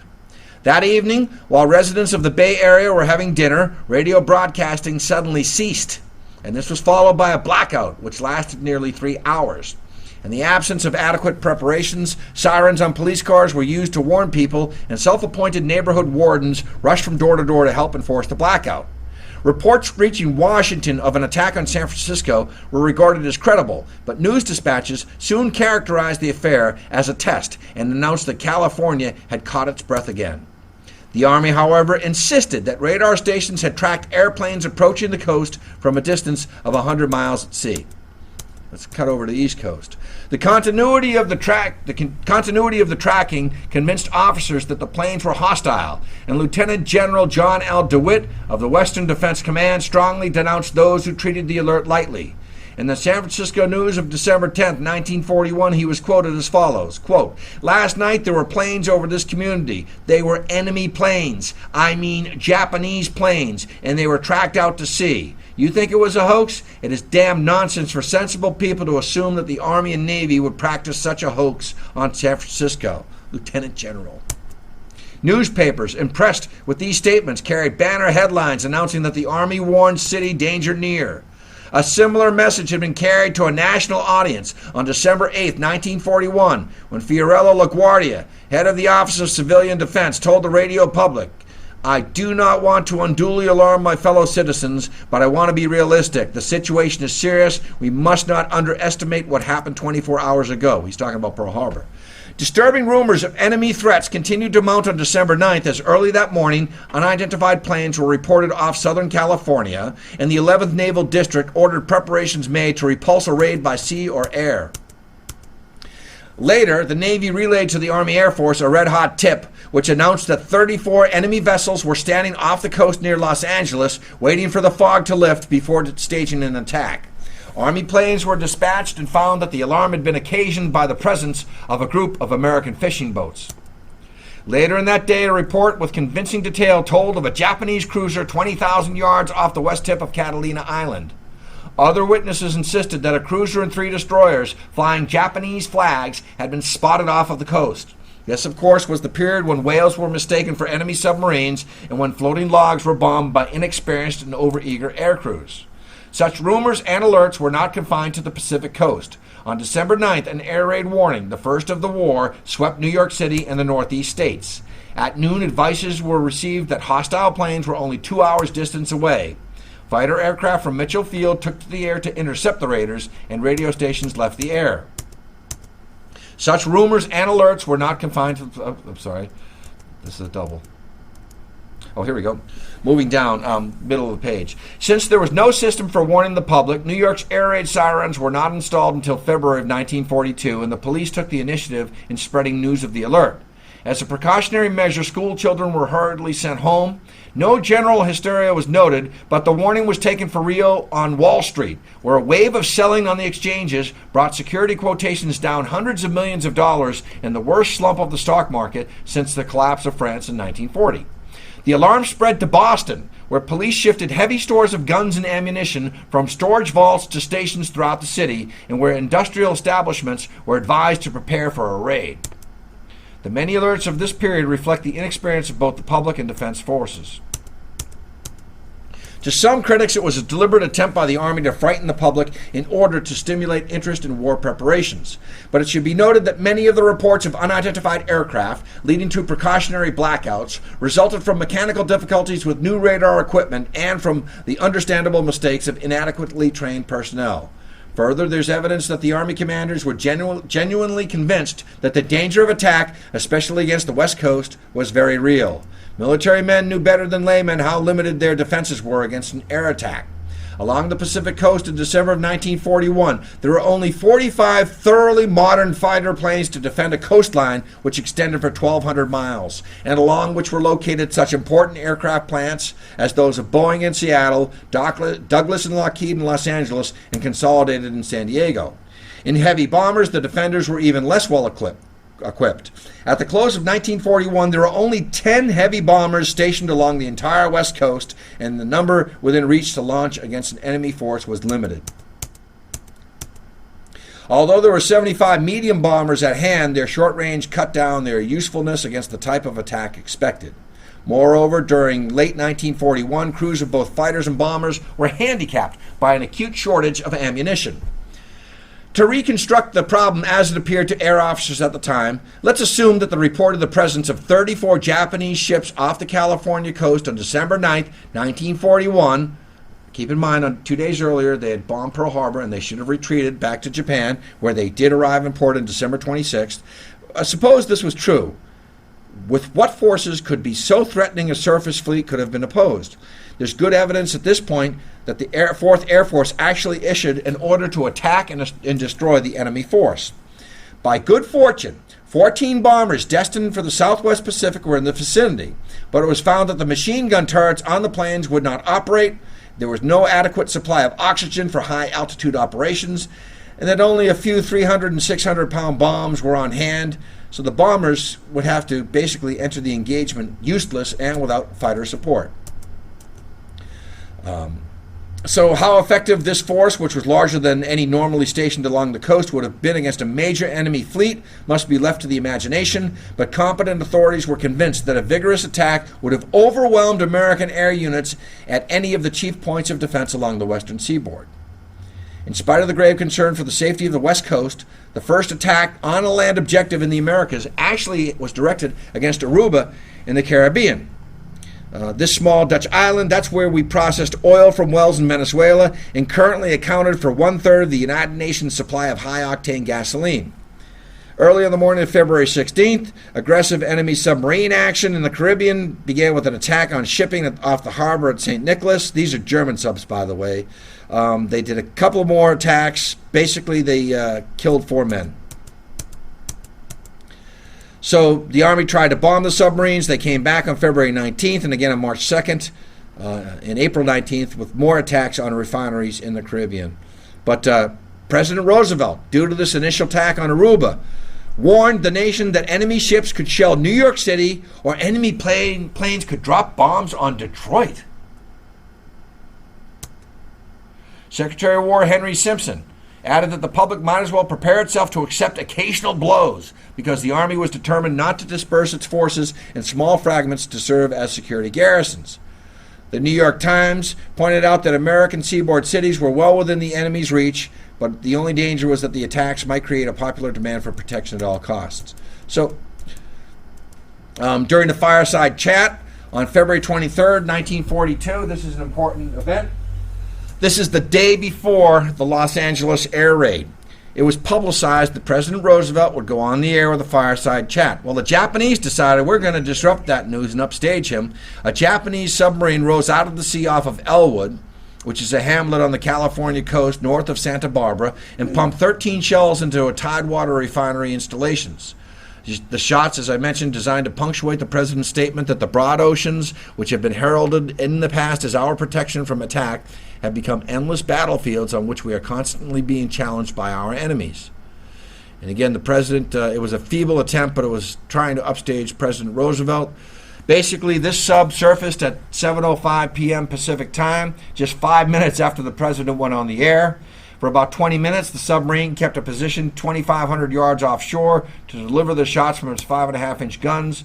They did minor damage to piers and oil wells, but missed the gasoline plant, which appears to be the aiming point. So the military effects of this operation were nil, and the first news of the attack led to the dispatch of pursuit planes to the area, and subsequently 3 bombers joined the attempt to destroy the raider, but without success.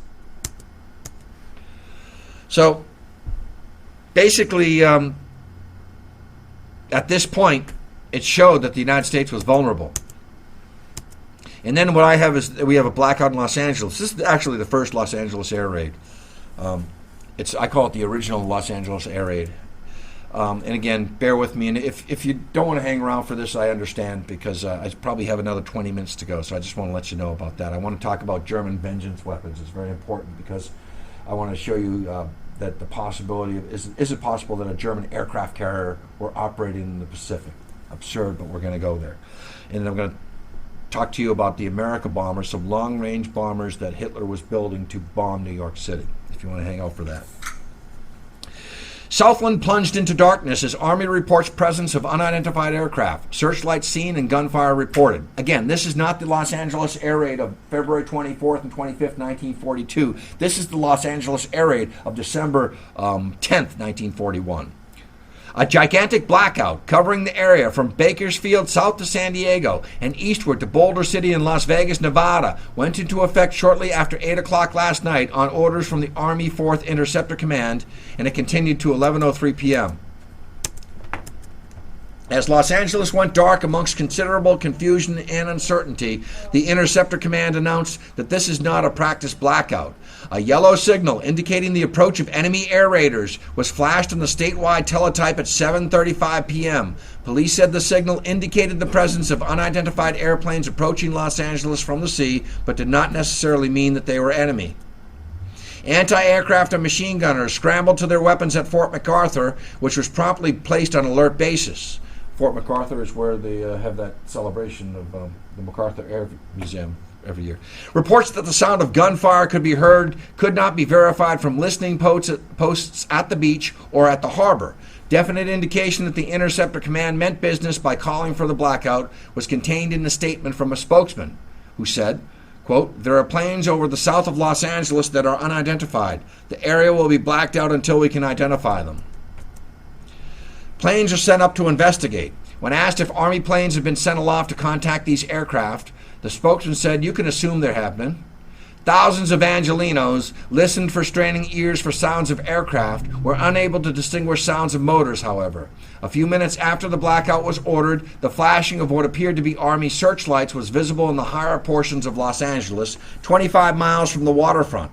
Headquarters of 4th Interceptor Command, calling the blackout a success, said that they had heard a report that unidentified planes were in the vicinity of Los Angeles. So that's the first Los Angeles air raid, and we're almost home, folks.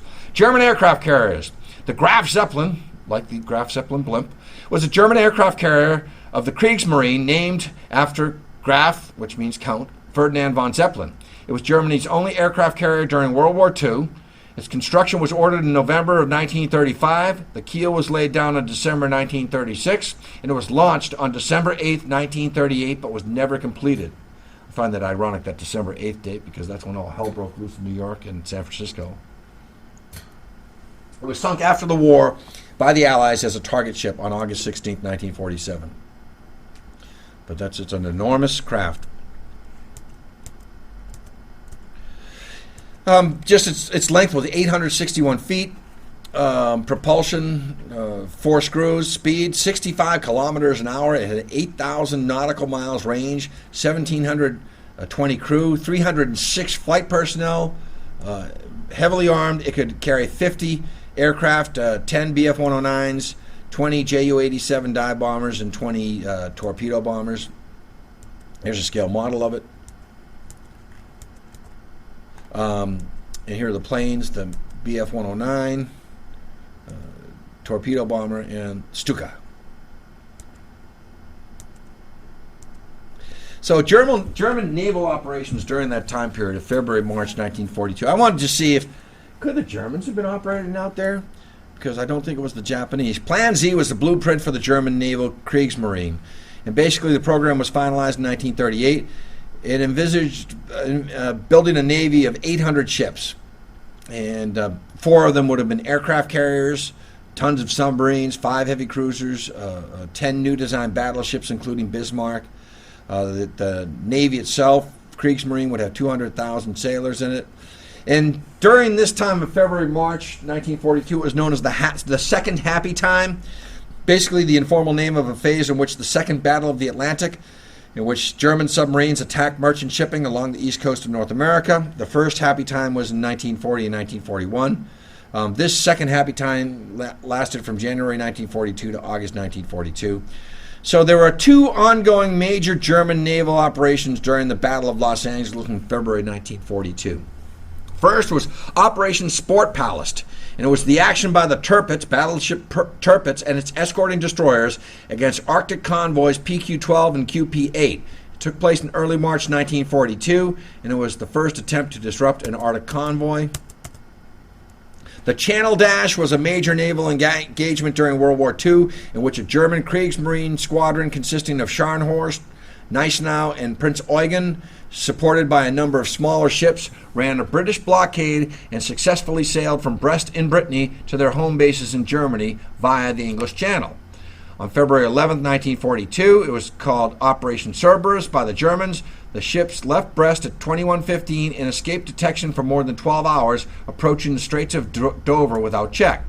Despite British attacks by the Royal Air Force and the Fleet Air Arm and Coastal Artillery, by February 13th, all the ships had completed their transit.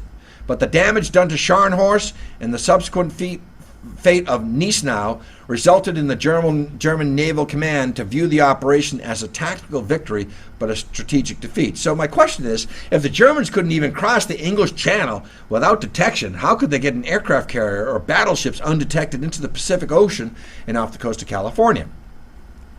And then you have what's known as Vergeltungswaffen, vengeance weapons. They used the V-1 buzz bomb. And you can see the middle photograph is a Spitfire trying to tip the wing. I think that's kind of cool.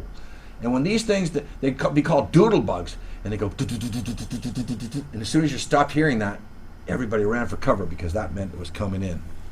Did tremendous damage. And then, of course, the V-2 rocket.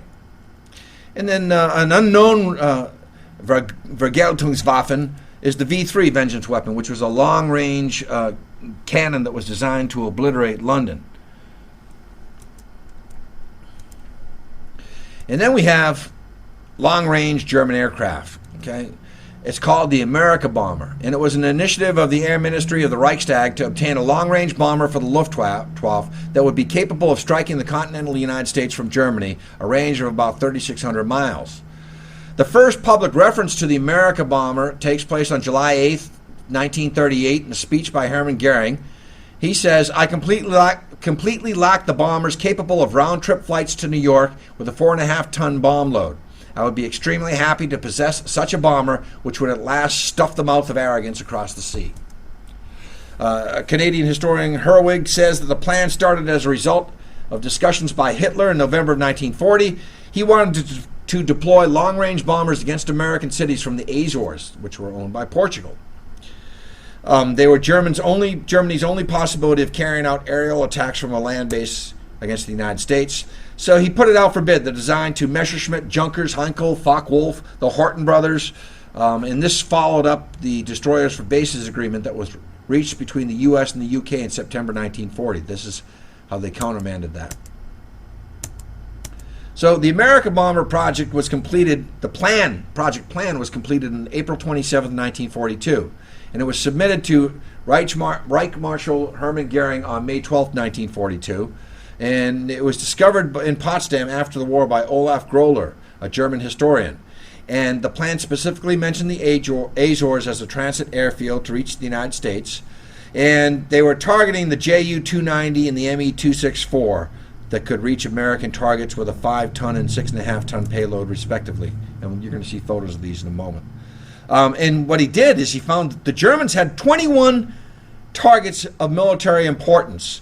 And of these targets, 19 were located in the United States. The remaining 2 were in Vancouver, Canada, and the southern tip of Greenland. So I call your attention that Vancouver, Canada is the only West Coast target. And what they were trying to do is cripple American production of aircraft. So there are no Pacific Coast objectives here. You can see Alcoa Aluminum. They wanted to go after the Wright Aeronautical Corp in Paterson, New Jersey, East Hartford, Connecticut, Pratt & Whitney, Indianapolis they wanted to bomb, the Wright Aeronautical Corporation in Cincinnati, Hamilton Standard in East Hartford, in Pawcatuck, Curtiss Wright Corporation, Caldwell, New Jersey, Beaver, Pennsylvania, Sperry Gyroscope in Brooklyn, They wanted to bomb Pittsburgh. They wanted to bomb Berwick, Pennsylvania, Hartford, Detroit, which is Chrysler Corporation, and I think that's why Roosevelt had mentioned that specifically, and Corning Glass Works in New York, and Bausch and Lomb in Rochester. So the only Pacific objective was Vancouver. So the most promising proposals were based on conventional aircraft, and they included the ME-264, FW-300 Focke-Wulf, the Heinkel HE-277, the Focke-Wulf TA-400, and the Junkers JU-390, which was based on the Junkers JU-290.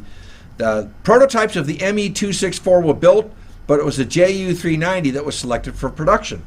Only 2 prototypes were constructed before the program was abandoned. And here's the one that I like. It's widely claimed and widely disputed that in early 1944, the second prototype of the JU-390 America bomber made a transatlantic flight to within 12 miles of the United States coast just outside of New York City. One other idea was to have the Heinkel HE-177 carry a Dornier DO-217 powered with a ramjet engine as far as possible over the Atlantic before releasing it. This was known as Huckapack Project, or the Piggyback Project. And it would have been a one-way trip. The plane would require a U-boat to pick up the crew that would have to ditch in the ocean. And of course, when the plans had advanced far enough, the lack of fuel and the loss of the base at Bordeaux in France prevented a test of this. And historian David Irving says that this was discussed in several Luftwaffe conferences in May of 1942 and June of 1942. And they were looking at the Piggyback Project. And Field Marshal Milch vetoed the plan due to the small payload. He thought that this is such an enormous and expensive operation for such a small payload. Why are we wasting resources? And that was until Milch and Albert Speer, attended a lecture by Werner Heisenberg on atomic fission. Afterwards, they say, hey, can you guys design an atomic bomb? Heisenberg said that it could be done, but it would take as long as 2 years. And then he said, how large would the bomb have to be to destroy a city? And Heisenberg said, the size of a football. So Heisenberg gets the funding. He gets the go-ahead for the research. The Piggyback Project was brought up again at a multiple joint conference between the Luftwaffe and the Kriegsmarine. After a few weeks, the plan was abandoned on August 21st, 1942, and this is typical German haggling, because basically the Kriegsmarine would not cooperate with the Luftwaffe and would not supply a U-boat to pick up the downed flyers. And then there was another one. You're going to see this flying wing, this Horton 18, it's called XVIII, a proposed intercontinental bomber that was based on the HO-229. It was stealth-like, and when you see the photograph, you'll know why. It had many odd features, including landing gear that would be jettisoned upon takeoff, meaning that it couldn't land, and the flying wing was made of wooden carbon-based glue, making it a stealth aircraft. And Goering actually viewed it, and it was supposed to begin construction at the fall of 1945. Unfortunately, this is a bad graphic, but there was other designs called the Silverbird, which was a suborbital bomber, another follow-up to the V-2 rocket, but they were deemed too expensive and too ambitious. But the bottom bullet here I want to show you. According to British intelligence, a German prisoner of war was quoted as saying that at the beginning of 1944 that there was regular air travel between Germany and Japan established for the transport of high officials, and it took place with the ME-264. And the problem is it's so far away that the distance is almost 6,000 miles from Frankfurt, Germany to Tokyo, which is much farther than the distance from New York to Paris, which is 3,600 miles. So to put this in perspective, to bomb New York and come back to Germany, that distance has to be doubled to about 7,256 miles. So the only Germany World War II aircraft built anything close to the specified range was the ME-261, pictured above. So, and it wouldn't have made a big outcome on the war. So here's some of the aircraft. This is the Silbervogel, the Silverbird, the Ju-290. These are all experimental aircraft. Ju-390. They look nothing more than our big B-17s. The Focke-Wulf TA-400. Notice how it's got 6 engines. And the Focke-Wulf, I believe this is the FW-300, based on the FW-200. This is the Heinkel HE-277. They all look alike, except for this cat. This is the Horton HO-18 flying wing. Now, this is the precursor to stealth. It's a lifting body that was used, still used today. by our stealth bomber, the B-2. And it was based on this project, which was the Horton HO-229B. And that's the America bomber. Good book about the transatlantic bomber. And then finally, Japanese balloon bombs. Not to bore you with this, but Japanese had no planes to reach the U.S., so they came up with an idea to launch balloons, okay? And they were basically these balloons that were suspended, capacity of nearly 19,000 cubic feet, and they were put together by school children, which is typical of the Japanese then. Why have the men do it when they can expose children to that hazard?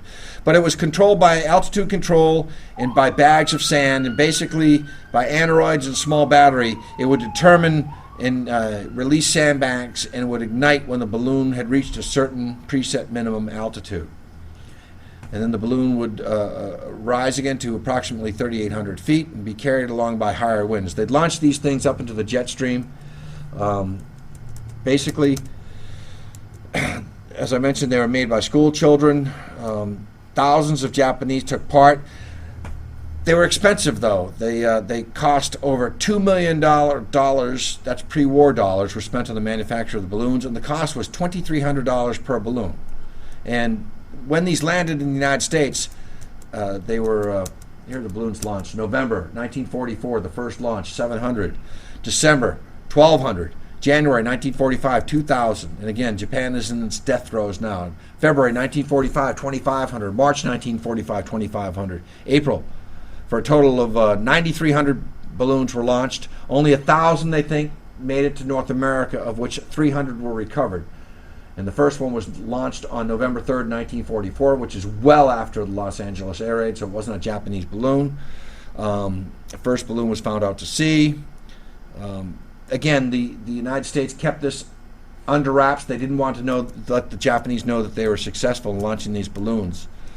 So they kept it secret, so only 1,000 made. 6 people were killed. Basically, it happened in Oregon, Klamath Falls, I believe. Family going to a picnic spot. The child runs out ahead of the family, sees this sheet with strings, pulls one of the strings, ba-boom, kills the family. They tried to start forest fires. Unfortunately, they launched it during the wet season.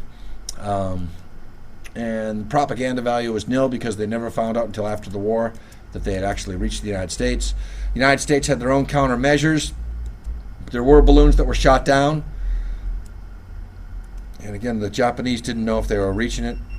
So 90% of the... what time do you got, Elizabeth? 8:50, but take your time. Okay, I'm almost done. Here's what they should have done, okay, if you want to play dirty. And the Japanese were very dirty people, the way they treated our prisoners of war. Heinous. They had this unit, experimental unit called 731. They experimented on Chinese prisoners of war, American prisoners of war, any Allied prisoner of war with diseases. And had they taken a biological context with the launching of these weapons and sent them abroad, maybe they might have done some damage, but again, they had to land in a city and not in a forest in order to kill people. So the main value would have been psychological. Balloons were found in Alaska, Washington, Oregon, California, Arizona, Idaho, Montana, Utah, Wyoming, Colorado, Texas, Kansas, Nebraska, South Dakota, North Dakota, Michigan, and Iowa, as well as Mexico and Canada. Again, they only found 300 of about 1,000, so that means that there's 700. And they were called fusion bakudan. There's probably 700 out there. And then just some phantom landings. Always, has anybody seen the movie The Russians Are Coming? The Russians Are Coming. It's based on a Russian sub landing on Martha's Vineyard, and the men of the sub get out and reconnoiter the island, etc., etc. Well, rumors had gone around in World War II that a German sub had landed off of Gurnet Point near Plymouth, and that German sailors had paddled ashore in a rubber raft, reconnoitered Gurnet Point and the lighthouse, saw no value, and then paddled back out to their sub and left. Just hearsay and innuendo. And then back to that where the Jap sub, as I mentioned, the day of the Los Angeles air raid of February 24th, 1942, they harmlessly shelled a field in Goleta. Here the paper says 25 shells were lobbed. I had, in my records, 15. The Japanese also bombed Fort Stevens in Oregon on June 21st, 1942 from a sub-launched airplane. And then, of course, I call this the Japanese invasion of Oregon. September 9th, 1942, the Japanese bombed Oregon as they launched a Glenn Yokosuka E-14Y float plane that dropped 2 incendiary bombs on Wheeler Ridge, trying to start a forest fire. It was foiled by a group of fire lookouts in favorable weather conditions. The attack was the first time that the continental United States was bombed by an enemy aircraft. And then I like to point out the German Plan Z, 1945. This is the Germans' plan to, if they had attacked and they had enough, they would have attacked Boston and occupied Boston directly. And that's basically my talk for this evening. I know we went through 158 slides just then. But it's an anomalous period in ufology, the history of the study of ufology. It's an anomalous period in World War II where you have men, high-ranking officers in the Army, Air Force, in the Navy, and in the Army that are on site with their aircraft batteries saying that they saw planes, they were definitely planes, and then you have Washington saying no, it was just an alarm and just an exercise. So people tend to implicate the government with cover-ups when it comes to UFO sightings. They say that Roswell was a great cover-up, but you can see how the left hand didn't know what the right hand was doing on each coast, especially during this air raid period that began on December 7th, 1941 in Hawaii, continued the following day in San Francisco, California on December 8th and 9th, and New York City and Boston on those same 2 days. And then Los Angeles, just 3 days later on December 11th, you had somebody in the high command saying that they had enemy planes that were strafing the area. And then, of course, you have the great Los Angeles air raid of 1942, February of 1942. So I want to ask, just take a sample. How many people think that this was Japanese aircraft from a Japanese sub or Japanese aircraft carrier? Raise your hand. None. How many people think that this was a Japanese fire balloon? None. That's what I would have thought, but December, the dates right. don't. November 1944, that's correct. Okay, how many people think that this was an American barrage balloon? Raise your hand. Nobody's raised their hand. How many people think that this was a Zeppelin? Independently operated Zeppelin? Raise your hand. Nobody raises their hand. How many people think that this was aircraft that came from a German aircraft carrier in the Pacific Ocean? Rich. Oh, Well- you got 2 hands up there. Well, I'd like to hear your opinions, okay? Well, supposedly some of the Germans were prototypes of flying discs. There are books about it. But if they had this kind of technology early in the war, why did they lose the war? So, Oh, they lost the war. Our biggest ally was that one-armed paper hanger with the funny mustache. Right. Because Oh, exactly. he went crazy. I mean, he was our best ally in World Oh, War II. absolutely. He had a chance to knock out the West. We'd all be eating the British stopped sauerkraut a right couple now. of successful assassination plots against him. They said he's worth more alive to us than dead. Exactly, and that's the same case right now in Iran with Ahmadinejad or whatever you say that. Why do you want to kill the guy when he's pulling his nation all down by himself? Right? Same with Chavez. Leave him in power. Let him pull the nation down. And that's why they didn't touch Bush, because he was pulling America down. Oops, I had to go there. Do you have any thoughts on that, or just on any Might have opinion? been aliens, or it could have been. I don't know, just, I mean, they've had U-boats over here. You know, Okay, they- yeah. The U-boat that got sunk down in Port Judith, Rhode Island. Yep. You know, Absolutely. the boat that I used to own was one of the picket boats that picked up all the people. Oh, cool. So yeah, so it's like that part of history. They made it over here. There's no way they couldn't, you know, up and over. Yep, you're right. The Kriegsmarine, you're right. That a U-boat could have easily gone to the West Coast. The surface fleet of the Germans, they weren't the brightest people. Boy, the wolf pack of the Germans U-boat program, they were. And you're right, they were all festering off the coast of America all the way down to the Caribbean. Who's to say that they couldn't have gone right through the canal? You're right, and into the West Coast. So, but the only thing that I have against that is that I don't have, and I'm not saying that it didn't happen, is I don't have many cases of aircraft being launched from a German submarine. I have to go back and investigate it. Wasn't it launched from a Japanese one? Yes, So who Japanese tested did. it? You know, True, They true. capture a Let's- French sub, the Surcouf, Yeah. which launched planes. Okay. So I'm sure the Germans had that, but the only thing is with Now with a plane, you can't go underwater though. If you have one mounted on your bow, you have to Well, stay at the surface, right? Surcouf Right? had a big, Cover. like a pill, steel pill on the deck, and you opened it up and it was a plane. It was Okay. a French sub, and when the Germans defeated France, they captured that Surcouf. Interesting. Well, I think it was later sunk by us, but I would think fuel would make it very difficult to get that far out Yep. Yep. with a sub. well, German subs were going around Africa to Penang, to Malaya, to Oh, pick yeah. up with the Japanese. It was a hazardous trip, but essentially they would. And supposedly in Antarctica, like, they had fuel depots, and in Argentina they had fuel depots stashed away. Sure. Yeah. So my last question is, how many people think it's an unidentified flying object, your classical UFO? I think that's probably the most Yeah. logical. Anybody? Yeah. The lights and the stars moving in, and you got generals, and I like the way that Keith Chester talks. He doesn't talk about any of the witnesses, and you hear the newspaper reports. You're talking about the highest ranking officers. Now, we didn't have buffoons in the military. I mean, these are trained men. And for them to have that type of panic, and that guy, remember, let me tell you something, this ain't a hoax. It wasn't, those were Japanese airplanes. Now, he was saying they were Japanese airplanes. He was positive, and you wonder, but they didn't hear the noise. Some guys said they heard the noises of 15 aircraft, 16 aircraft. So that begs the question, why would a second carrier task force of the Japanese choose not to drop bombs? You know, if they were trying to draw anti-aircraft fire, it's a pretty stupid idea. But it's people, witnesses now, civilian witnesses said that they could hear, you know, that cartoon ricochet you hear of bullets, or in the westerns, pew. They heard that type of ricochet, and they were convinced that shells were hitting this object. And again, they expended 1,430, 1,440 rounds. They had it triangulated. Let me just get back to that photo. Here's the photo again. Let's just take a look at this. This is the they've got it, and the thing looks to be hovering for it or moving very, very slowly. Anti-aircraft artillery doesn't miss if it's hovering. Right, and look The at only problem they have is stuff is moving. Then they gotta lead the plane. right. But if it's just sitting there, you just aim the sight at it, and boom, bang, you got it. So there's the object now caught up in the searchlights and in the hills of Southern California, and it was seen by so many people, and it's lit up. And that's why I chose that other Zeppelin photograph. But it looks like your classic saucer. Is this in fact from Los Angeles? Yes.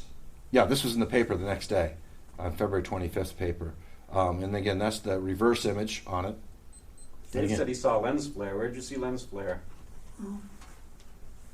Yeah, like I say, I'm not an expert on lens flare, but this suspiciously to me looks like a lens flare. Let me get back and I'll show you some other. You'll see it around here, around here, around here. Yep. And so it doesn't, I mean, you could have a source of light And that and one. then reflections coming off of the lens. If the lens has more than one piece of glass in it, or the surface of the glass, if it's shaped like this. Mm-hmm. So you basically, Dave, saying that now these ones here don't have the ghost characteristic, and any ghost researchers here can tell lens flare better than I can in terms of the orb phenomena, or what you want to call it. Like this guy, if that's a shot, that's a bad shot there. That's a bad shot. I'd say it's a candidate for lens flare. We don't see any rounds emerging like you're saying over here, and here looks like lens flare. What's this? Usually when they're lined up, or somewhat lined up, they could be lens flares. Yeah, I don't know, because I'm not a photographer, and I don't know. But We here's don't know what kind of camera the guy used. Yeah, exactly. No, it was a We don't gut know what one. the exposure If was. it was a newspaper camera, Yeah. it was one of the top line cameras Oh, at the time, sure. for that day. Right. Yeah. Usually German lenses. Yeah. Freaking. Yeah. Alien face there, see? But it's truly one of the most anomalous areas, and I think that all of us here tonight, this is a unique perspective. Nobody in ufology has really taken time In my assessment, I've missed the mark several times here tonight, not only with a bad read, but with some misspelling slides and out of order in my computer crashing. I'm But amazed I think you that this is. pronounce all these foreign words so well. But I'm just saying, this was my first lecture ever on this. But I think study it's German and Italian all the 9.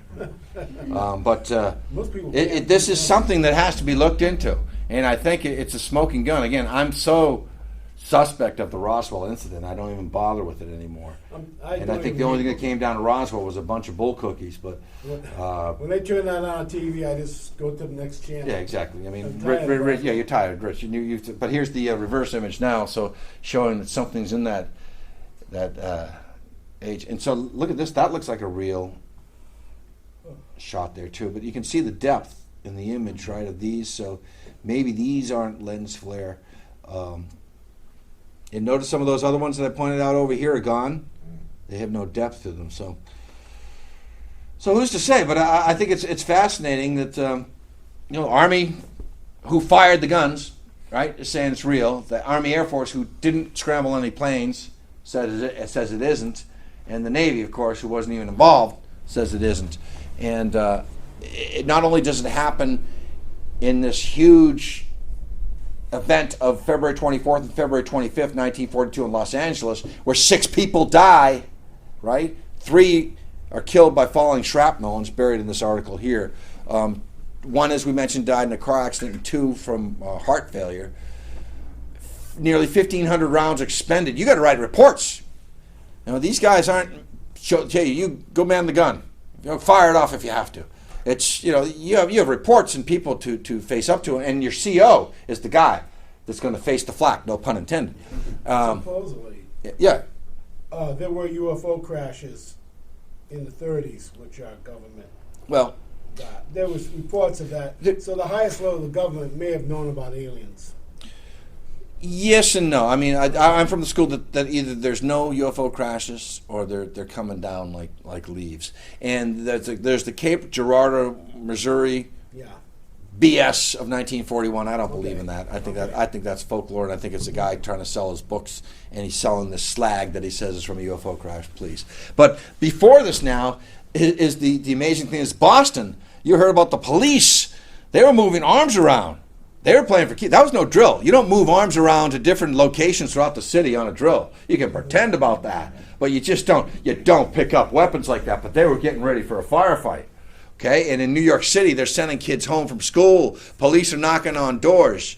They were playing for keeps. And the other thing is they were approaching from Virginia, and which means they went over Washington, D.C., and from New England. Mm-hmm. And that's on December 8th. And then the next day, on December 9th, San Francisco is revisited by these objects. New York, I'm a little unclear if they sounded the air raid again. And then on the 11th, or the 10th actually, a day later, they're over Los Angeles for real, and they're scrambling planes. So, one thing I can think of, if there are aliens, all of a sudden when fighting's breaking out across the planet, I'm sure they sent down some reconnaissance to see what's going on. we'll take that perspective. Let's play that out, okay, Rich? So, it's December 7th, 1941, okay? It's a real attack. The next day, there's UFOs.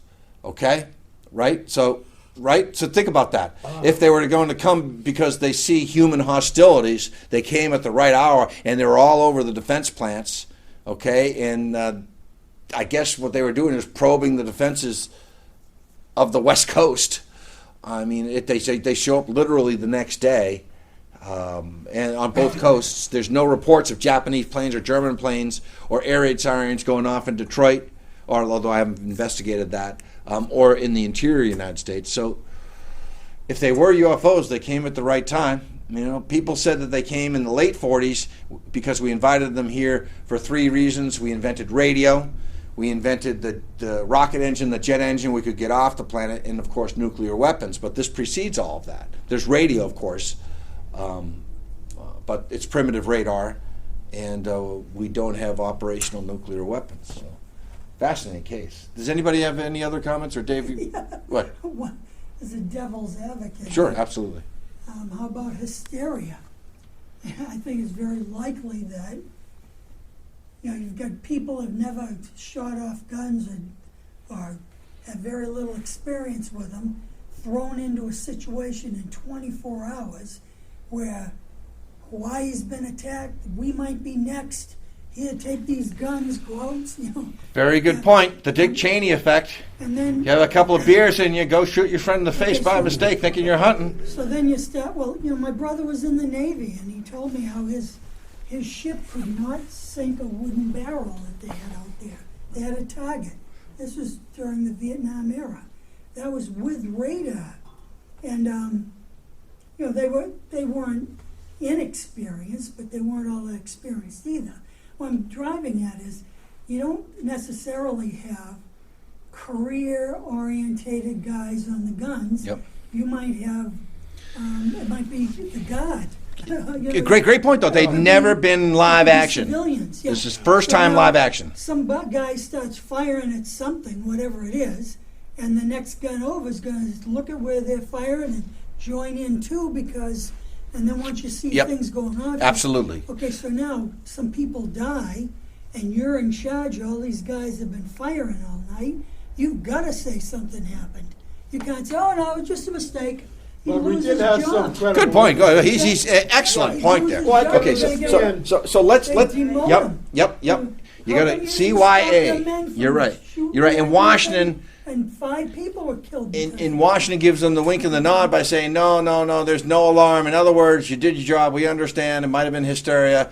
Yeah. Say your story. We'll roll out our story, and everybody gets to go home and play another day. And for the sake of national Yeah. defense, you're right. That's a And very not- good point, And Dave. not only that, no one probably did find out what actually happened, because no, you know, you're just getting everyone's opinion of what happened from their vantage point. You know, Very was good. radar sightings. Yeah, but, But the radar was faulty. The radar So- was not like it So, is today. so play along with me. Let's just. I can agree totally that they had to cover because their guys went off the deep end, and the CO, whose ass was on the line, wanted to cover his butt and say, yeah, there were objects. And Washington, understanding, and for the sake of national defense, he'd have to wipe out all the coastal batteries and replace them with newbies. So let's just say December 8th and December 9th are all hysteria air raids, both in New York and both in LA. And then even Well, no. December. Now, what about the 24th and 25th? Well, What about that thing in the lights? Let's back up a little bit, because on the East Coast, it was a reality. There were ships being sunk right out of New York Harbor. We found more than one sub, I think, that was sunk off of. Oh, sure. for Super whatever U-boats, reason, yeah. off of Yep. the East Coast. Absolutely. In fact, I know a woman who came across a German diving outfit after World War II in Portsmouth Harbor. Yep. And between New Hampshire and Yep. Maine, because they could then. In Scituate, they found German sailors' uniforms. So they think that sailors came ashore, changed into American clothing, and left their. All right, so it happened. I mean, it was a reality on the East Coast. So, I mean, for them, it was a very good possibility. Just like if you think of 9/11.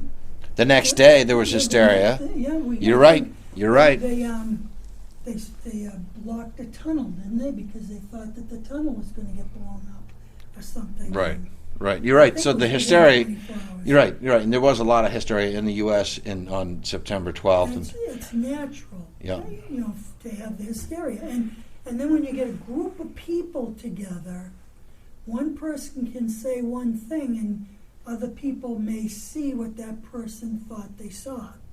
I've seen that happen myself where, well, I've been involved in a situation where I got caught up in something that was completely, Mundane. yeah, exactly. So it's just what would you be? And again, throw some more water on this. And what happened on the 24th and 25th of February, 1942 in Los Angeles? Given the photograph that we saw tonight, the classic one, the rounds expended. I know that. Okay, well, yeah, let's get back to the rounds. I think you said 15,000? No, 1,500. Oh, 1,440, right. And like you said, How fast were those guns? I mean, can you go and get rid of 60 Right. bullets Sure. in 2 seconds? And If 6 you- batteries. If you can, then, if you can, 1,500 is nothing. You're right. If they go that quickly. Yeah, I don't know the But if you're speed. going bang, bang, bang, It's not like bang, a bang, machine gun. Those are 1,500 heavy is shells. more. Right. Yeah. 6 batteries, right? So it's just play with me here. 6 batteries firing, say 20 rounds in a sequence, that's 120. They have to do that 12 times. over a period of, what was it, 4 hours or something? The intense firing was about a 90-minute period, hour and a half. So really isn't that much. No, 1,500 sounds like a lot.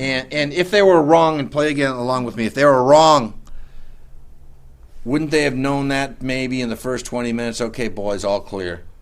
Or they were just unloading on whatever that was. And of course, the people, anti-UFO people say it was a blimp, and that's why I had to go through all that damn Montgolfier brothers crap to get here and to disprove that, and the blimps and the Hindenburgs. You think I like that, but I got to tell you, give you a history so we know about blimps and we know that it wasn't a blimp. Okay. That was my point. But we do know there's an awful lot of UFO sightings that turn out to be planets. Or Yes. whatever. Oh, yeah. So you know, and if it, well, I probably was all that cold in Los Angeles in December, but still, in cold weather, some A of little those chilly. Yeah. planets, boy, can really But- look like they're turning around. Yeah, but swamp gas, honestly, you got to be really stupid to mistake Venus for a UFO, No, and swamp gas. No, you do. You got to be an Police do imbecile. it all the 2 degrees time. north of retarded, in my opinion. Police That's. do it all the time.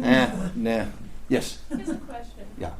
All right, I've worked pyrotechnics for a fireworks thing up in New Hampshire. When you got all of them going up at the same time and they're exploding up against each other, you start seeing shapes with the smoke. So if the smoke's illuminated by the light, who's to say that picture wasn't taken after a bunch of shells have finally been Wow. off of There each you other? go, Dave. Okay. So, so they created the. They- That's It wow. was shot because of hysteria. They created the And then they created the photo themselves. Due to concentrated explosions in one area in the sky, because Exactly. they can determine where they want the shells to burst, Right. and if they all They're concentrate. aiming for the same spot where all What the a lights are going. Great theory, huh? That's a good one.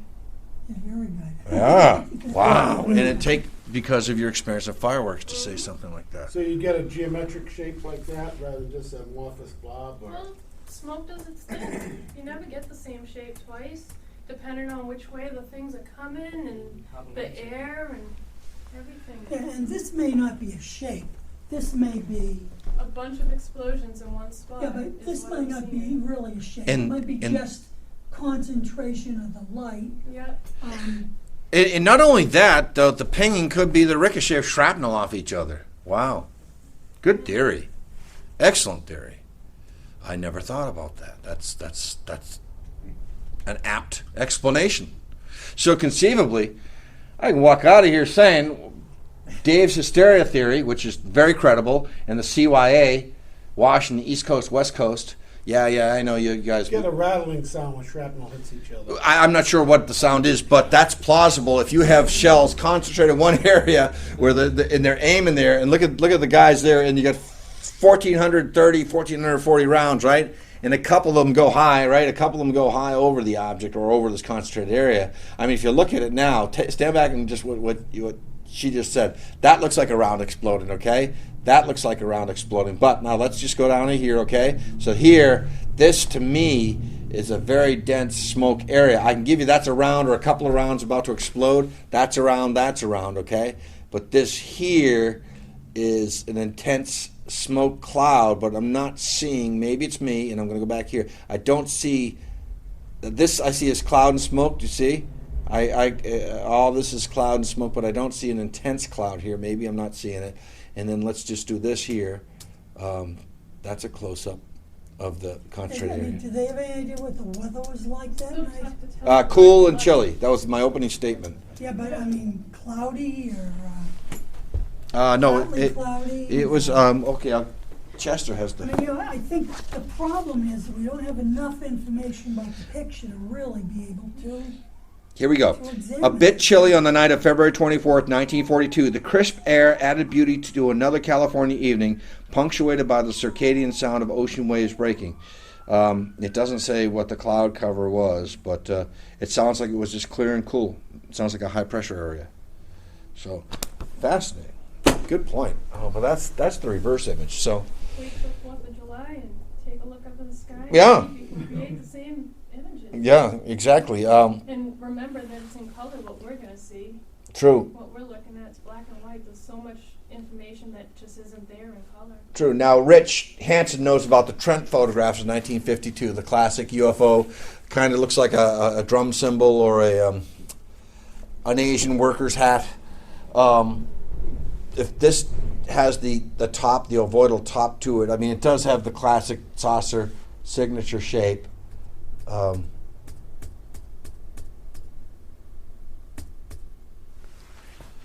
But it does, if you take a look at it from the perspective of exploding ordnance, anti-aircraft flak, it certainly is plausible that that could be a concentrated area where the shells are exploding in unison, ricocheting off each other, and creating this compact residual cloud.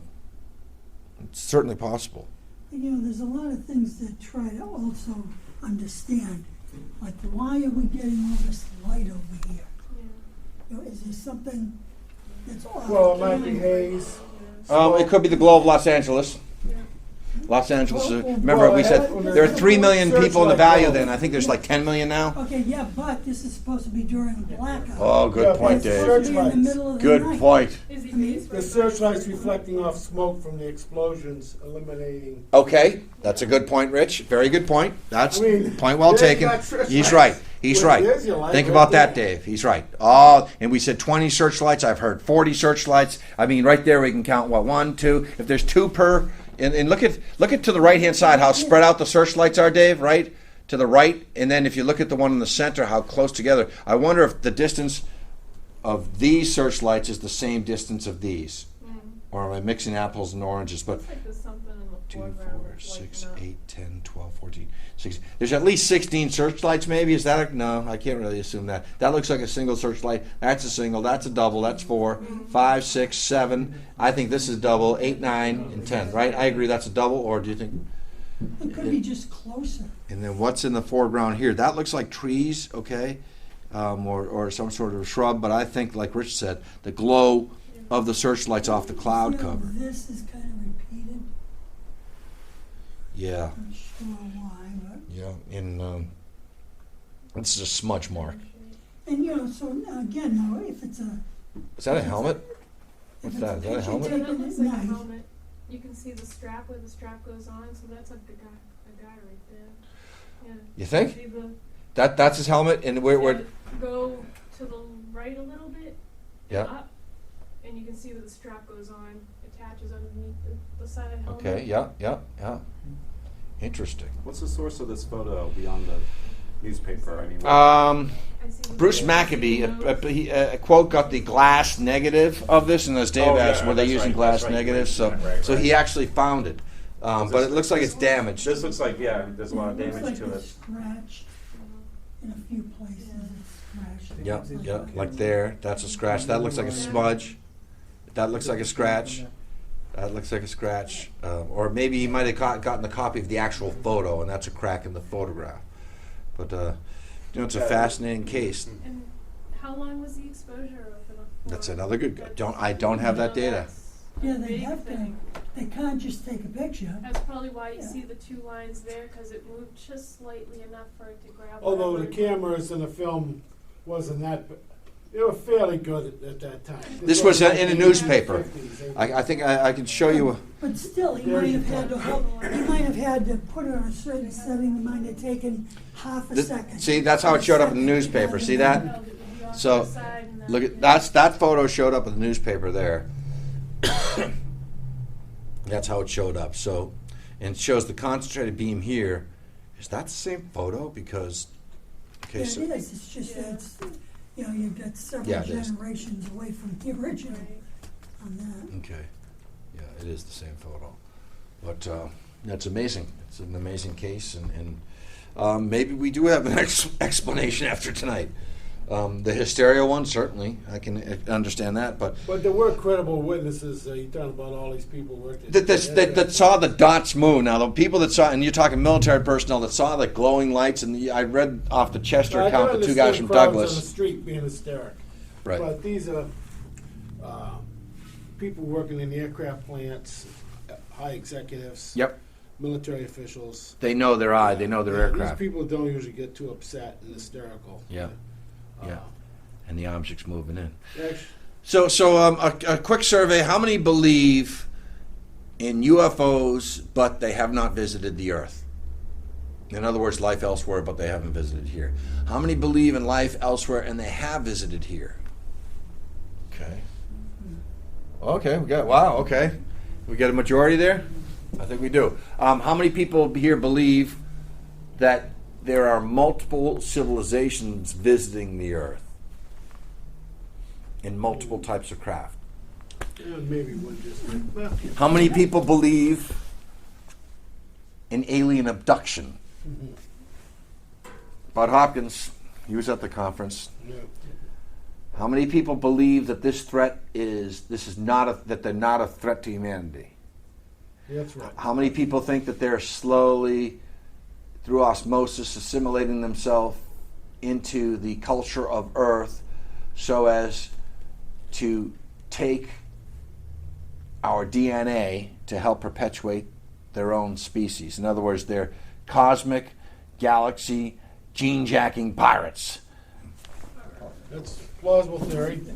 Well, you can look at it the other way too. I mean, if they're so advanced, all they need to do is work on their own DNA. They don't have to get. Makes sense. Yeah. They I've don't thought of have that. to come down and get us to do it. Well, what I've heard is that when you evolve, right, it's almost like carving a piece of wood. If you chisel out, sculpture a statue, and all the marble's chipped away, and your statue's this big, and then you say, well, I wish I didn't chop away that. I wish it was a little bigger. You can't go back on it. And maybe that they've evolved, and they're so far advanced through the evolution that they've lost That information. that part of their DNA, that part of their genome. And I've heard that they're looking for the God particle, that they don't have the soul, that they're insectoids, they're part reptile, part insect, and they're brilliant logical entities that feed through some sort of osmosis, through that they take the same amino acids and nutrients that we do, but they do it in different ways. People have linked that to cattle mutilation. I've had long discussions with Chris O'Brien, who wrote Mysterious Valley and Enter the Valley, about this, that's the alien relation, that the cattle mutilation is nothing more than their drive-through.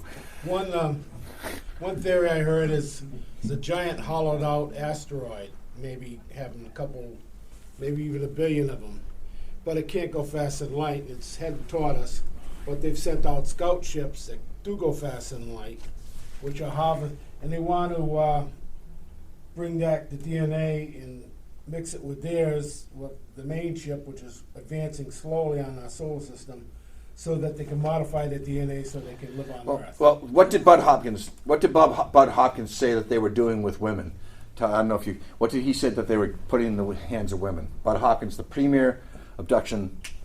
What was he saying? Embryos and harvesting them. What he was saying basically is that Bud Hopkins says that female abductees. This is the weird They part. outnumber male abductees. Oh, I want to play a news report. That the aliens are planting some sort of hybrid baby in their hands and making them hold it, and the women are saying, "Get it out of here! It's gross." But it's part. It looks like it's part human and part alien, and hence that they're trying to make hybrids, and that's what Bud Hopkins keeps hearing from his abductees over and over again. That they're trying to use our DNA for hybrids. So who knows? This is a radio report on the 25th. What day? What were you going to say? No. This is a radio report.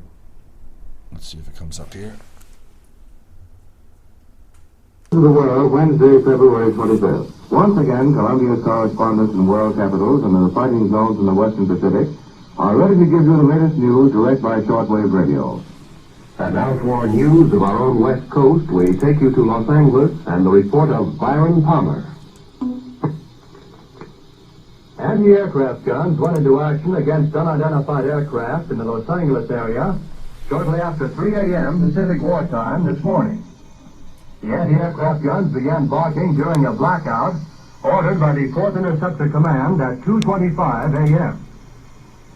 The unidentified object, which some sources thought might be a blimp, moved slowly down the Pacific coast from Santa Monica and disappeared south of Long Beach.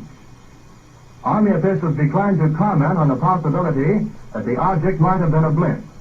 However, it required nearly 30 minutes to travel some 25 miles, far slower than an airplane.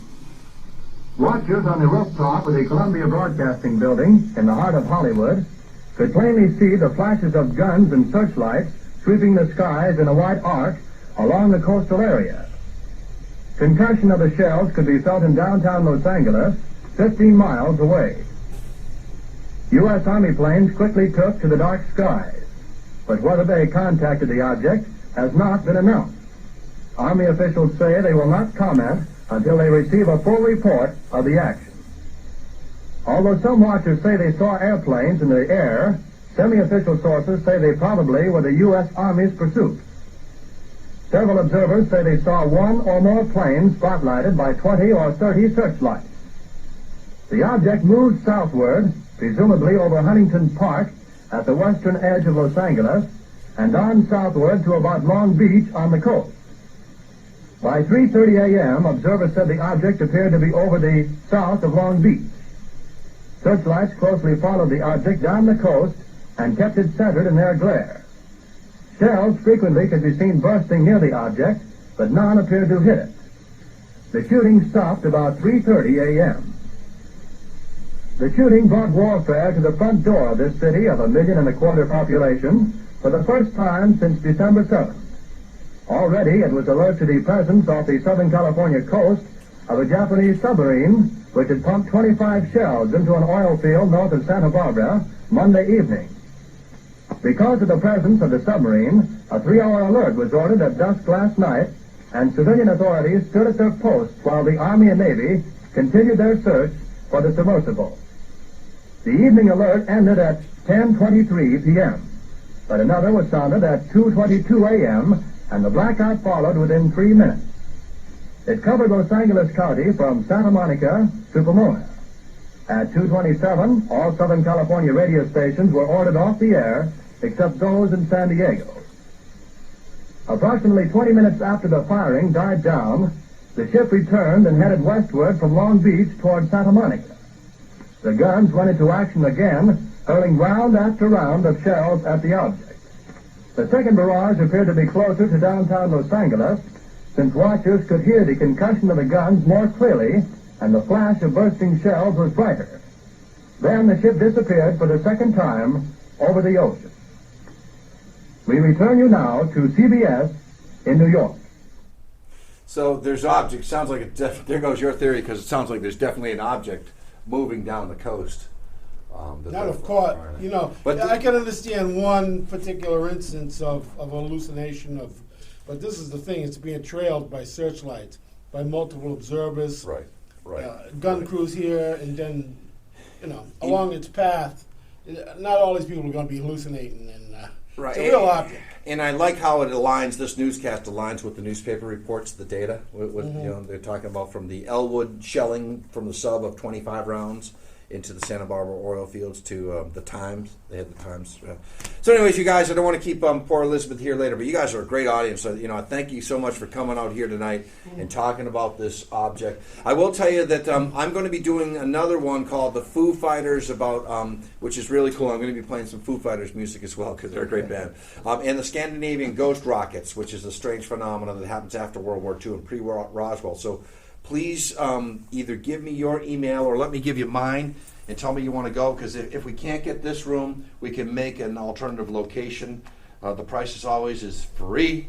My email is johnhorrigan@hotmail.com, or I think if you just go to johnhorrigan.com, there's my emails there somehow contacting me. But if you're interested, we'll get together again sometime this summer, because this is really cool stuff. So thank you very much. Appreciate that.